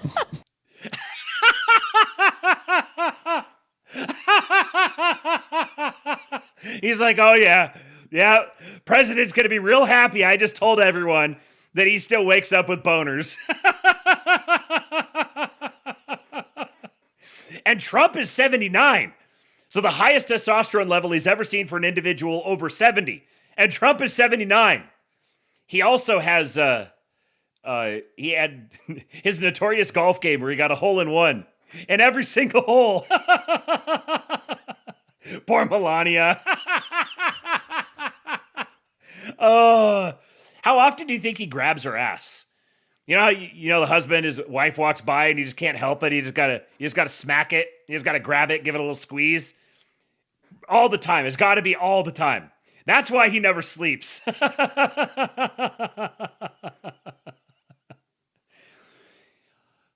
And another one. Trump is now making AI companies pay more for the electricity used by their data centers so that Americans aren't forced to pay higher rates. All these, you got a lot of our guys who are like big Palantir haters, worried about Skynet or whatever, so they instinctually want to counter signal anything AI related. And so the thing that they've picked is, it's going to make our electricity bills higher.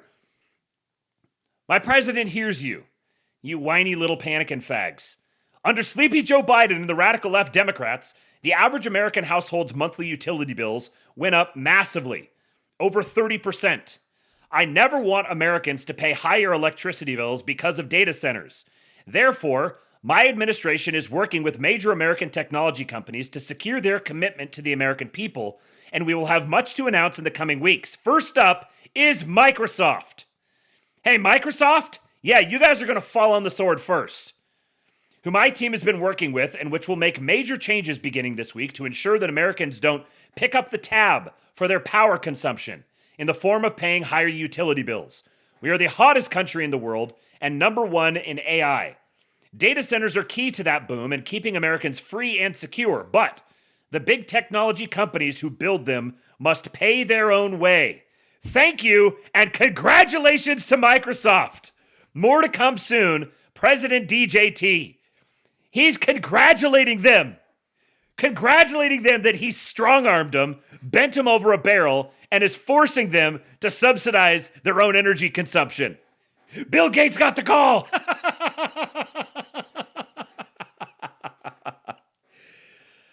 Oh, it's just so beautiful, man. It was just like a week ago that he told all the defense primes, hey, no more fucking stock buybacks. No more dividends. No more exorbitant salaries. You're going to invest in your country. Now he's telling the big energy companies, the big AI companies, yeah, you're going to build your data centers and you're going to fucking pay for them. We won't tax you on your capex, but you're going to pay for all that extra energy, all that beautiful cheap energy that we're producing for you. You're going to pay for it. You're not going to make my people subsidize you. My president. And now, Mr. Sue makes an appearance on the Labe. Q-poll on Substack. Trump's 0-1 global trade policy. Q-poll issue number 90. Brought to you in part by the CyberGamer420 Clanker. Thank you, Clanker, for your contributions. And thank you to Mr. Sue for corralling the Clanker and forcing it to spit out some good shit for us. Peter Thiel's 2014 book 0 to 1, co-authored with Blake Masters, lays out a sharp vision for real progress. Thiel contrasts horizontal progress, or 1 to N, copying, scaling, or grinding out incremental gains through endless competition and globalization. In other words, Bugman world, with vertical progress, 0 to 1. This is why Thiel hates China, because he hates Bugmen. He hates this relentless copying, scaling, grinding out incremental gains. No, Peter Thiel is a proud white man. He believes in vertical progress, 0 to 1. Creating something brand new that changes the game entirely. He pushes for contrarian thinking, hunting secrets, building monopolies because cutthroat competition kills profits and bold risks, and definite optimism. A clear engineered plan to dominate the future instead of hoping vague trends work out. If you haven't read 0 to 1, it's absolutely worth it. Yeah, Slutty Milk, it's a good book. I recommend it. It's not long. It doesn't take long to get through either. It's easy to consume. And it's absolutely worth it. If you're like some sort of like Silicon Valley, like self-help motivation, like what was that guy's name? Who is the guy that really got everyone into stoicism? Ryan Holiday. Like that sort of thing. Like, there's kind of some stuff to it, but it gets really, really tiresome after a while. No, 0 to 1 is very, very good. Yeah, Pete Q did a reading of it. You could go get Pete Q's reading of it. It was very good. Mr. G says, disclaimer, the intro paragraph is heavily grokked. The main idea and thesis is my own, and I had the OG draft. Okay. This mindset hits hard in Trump's second term. Thiel's fingerprints are all over it through heavy-hitting allies. VP J.D. Vance, Thiel's former employee, bankrolled by him for Senate. Elon Musk, a longtime Thiel-backed, now slashing government fat via Doge. David Sachs, PayPal mafia and AI crypto czar. And a web of proteges in defense, tech policy, and more. Shout out to the Gundo boys. They bring Thiel's playbook to Washington. Gut bureaucracy for speed, secure U.S. dominance in AI data and crypto, hello Palantir contracts, reset trade to crush foreign advantages, and focus on high leverage wins over endless global handouts. This ain't meet the new boss, same as the old boss. Trump's first term mixed old school Republicans with tweaks. Round 2, it's Silicon Valley disruptors treating government like a bloated startup. Radical overhaul, technocratic efficiency, aggressive America First nationalism to lock in U.S. monopolies in tech and resources. Who told you? Who fucking told you this was coming? Like 2 years ago.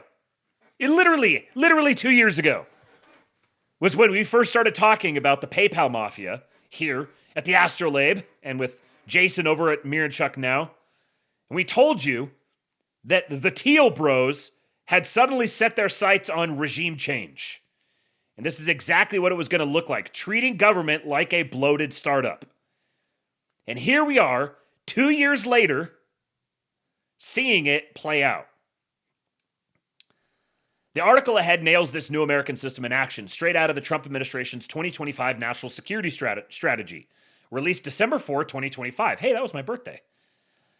This hard-hitting document flips the script to pragmatic realism, reviving the Monroe Doctrine with a Trump corollary for Western Hemisphere dominance, prioritizing resource control and economic leverage, slamming the door on mass migration and foreign incursions, especially China's, ditching indefinite global burdens, and zeroing in on targeted strength that secures U.S. preeminence. Interestingly, on the All In podcast, on their 2026 predictions show, Chamath actually took some umbrage at the invocation of the Monroe Doctrine and calling it a Trump corollary, because he said, I think that sells Trump short. That the Monroe Doctrine was more of like like a primitive version of what Trump is doing. He's like, this is the straight up Trump doctrine. This is not a Monroe Doctrine with a Trump corollary. This is the Trump doctrine. It ties right into Treasury Secretary Scott Bessent's FSOC overhaul, shifting financial oversight from heavy-handed safeguards to slashing undue burdens that choke growth, unleashing capital for real innovation. What follows breaks it down. Tariffs as weapons for national edge, resource grabs, oil and minerals, turning backyard abundance into global hammer, Hebrew hammer, and why this shift isn't tweaks. It's engineering definite American dominance. We stop copying the world and start forcing it to play our game. The payoff? A tougher, smarter, self-reliant U.S. powerhouse ready to own the next era. China's electric vehicle price war, domestic chaos turned global weapon. As a primer, I highly encourage watching the history episode of the All In podcast with Howard Lutnick, which we watched last night. Imagine 50 provinces in China racing each other to build the cheapest EV possible. Local governments pour in subsidies, cheap land, low-interest loans, tax breaks to help their hometown factories win. The result? A brutal domestic price war where Chinese EV makers slash prices to survive, often selling cars at a loss or razor-thin margins. This cutthroat competition looks like economic self-destruction at first glance. Provinces eat each other alive as companies like BYD, NIO, and others undercut one another endlessly. But here's the eureka moment. China as a whole turns this chaos into a superpower strategy. While individual provinces might bleed profits fighting each other, the central government lets the madness play out. The survivors emerge ultra-efficient with massive scale and rock-bottom costs. Then China floods the world with these cheap EVs, often at half the price of Western competitors. Europe, facing high production costs and limited domestic supply chains, has little choice but to buy them in volume. The provinces may lose short-term battles, but the country wins the war through sheer export dominance. Plus, if your globalist-ran continent depends on you going green by 2030, why wouldn't you be Asia's bitch and buy their gay EVs? This is economic warfare disguised as chaos, what some call weaponized overcapacity. It's the opposite of a careful step-by-step or 0-to-1 innovation strategy. Instead, China creates hyper-competition at home to conquer markets abroad. Why it works: subsidies and control over key materials. The secret sauce? Heavy government support at every level. Provincial and national subsidies lower the cost of steel, batteries, and other materials. China also dominates critical inputs like rare earth magnets, essential for EV motors, and battery components, controlling over 90% of global processing in some cases. Europe and the US lack the raw resources or refining capacity to match those prices without massive investment. European car giants like Volkswagen feel the squeeze hardest. China can dump surplus EVs into Europe, undercutting local brands and threatening jobs and factories. It's reminiscent of how Middle Eastern oil producers sometimes flood markets to crash prices temporarily. Except here, it's cars, not crude. America avoids this trap in part through tariffs, especially under policies like those pushed by Trump, which act as kryptonite to cheap Chinese imports. Without similar protections, other countries risk losing entire industries to this mercantilist approach, where nations subsidize exports to dominate trade. Trade deals for minerals become critical. Securing supplies of rare earths or battery materials isn't just about EVs, it's about semiconductors, defense tech, and future industries. Now, flipping the script. America's oil leverage in a changing world. Now apply the same logic in reverse to America's position in oil. Oil isn't just fuel, it's the building block for countless everyday products. Plastics, fertilizers, medicines, clothing fibers, lubricants. The average person uses dozens of oil byproducts daily without realizing it. And here's the second eureka moment. The US has become the world's top oil producer through shale technology, and recent geopolitical developments have given it even more leverage. Venezuela sits on the planet's largest proven oil reserves, over 300 billion barrels of heavy crude, vital for certain refining products like diesel and asphalt that US light shale oil doesn't easily produce. With political shifts allowing greater US influence or control over Venezuelan resources, bing bong! Bing bong. His F-sock overhaul? I couldn't imagine calling a governor such a thing 10 years ago.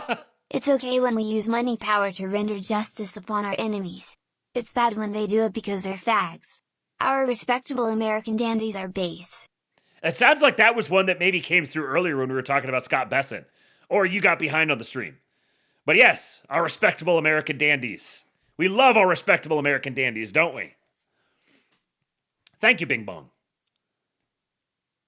With political shifts allowing greater U.S. influence or control over Venezuelan resources following events like the capture of leadership figures and potential partnerships with American companies, America now holds unprecedented sway. The world's largest economy and military power can tap free or strategically accessible resources right in its backyard. China's EV dominance relies on subsidies and control of processed materials. In contrast, America's oil position combines massive domestic production with access to vast foreign reserves. The leverage is enormous. the U.S. could shape global energy prices, supply chains, and even geopolitics in ways China can't match in the oil era. Key takeaway: national strategy beats provincial or corporate rivalry.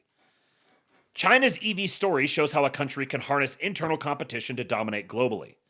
America's oil story reminds us that resource abundance combined with strategic action creates its own form of leverage.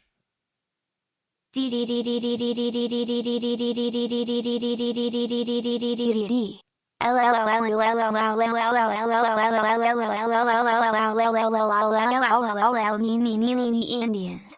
Go get him our once and future Gaylord. Thank you, Bing Bong. Thank you so much. I appreciate you. You lunatic leaf, our favorite lunatic leaf. I'm assuming, unless somebody else is now trying to impersonate the great Bing Bong. China's EV story shows how a country can harness internal competition to dominate globally. America's oil story reminds us that resource abundance combined with strategic action creates its own form of leverage. In both cases, the lesson is clear. Governments that subsidize, protect, and strategically control key industries don't just survive global trade, they reshape it. For the rest of the world, ignoring this reality risks being left behind. The eureka? It's not always about inventing something new. Sometimes it's about turning chaos or abundance into unstoppable power. If you're a fan of my work, it goes without saying that this mercantilist terrorism wouldn't exist without the influence of the British Empire in the City of London. I highly doubt any Asian country came up with the strategy themselves. It's not in their culture. This article laid out just one example of how an America First strategy is directly undercutting the City of London and asserting national sovereignty and freedom not only for the USA, but the rest of the world. Trust the plan, Patriots. Mr. Sue. Make sure you follow him. He says, if you enjoy the content, consider supporting my work for less than what a blue check mark on Twitter costs you. There is a... Well, let's see, can I... No, I don't think I can make that any smaller. You guys can go to the page. Oh, there we go. There's his Cash App on the screen. You can scan to pay. Tip Phil. Tip Phil. Go fill his tip. Phil's tip. For more insights and musings, follow him on Twitter at Mr. Sue, Mr. PSEU. And for business inquiries, he's very professional. Look at him. Got his email address out here. Contact heyqpol@gmail.com. Look at this guy. Look at this guy.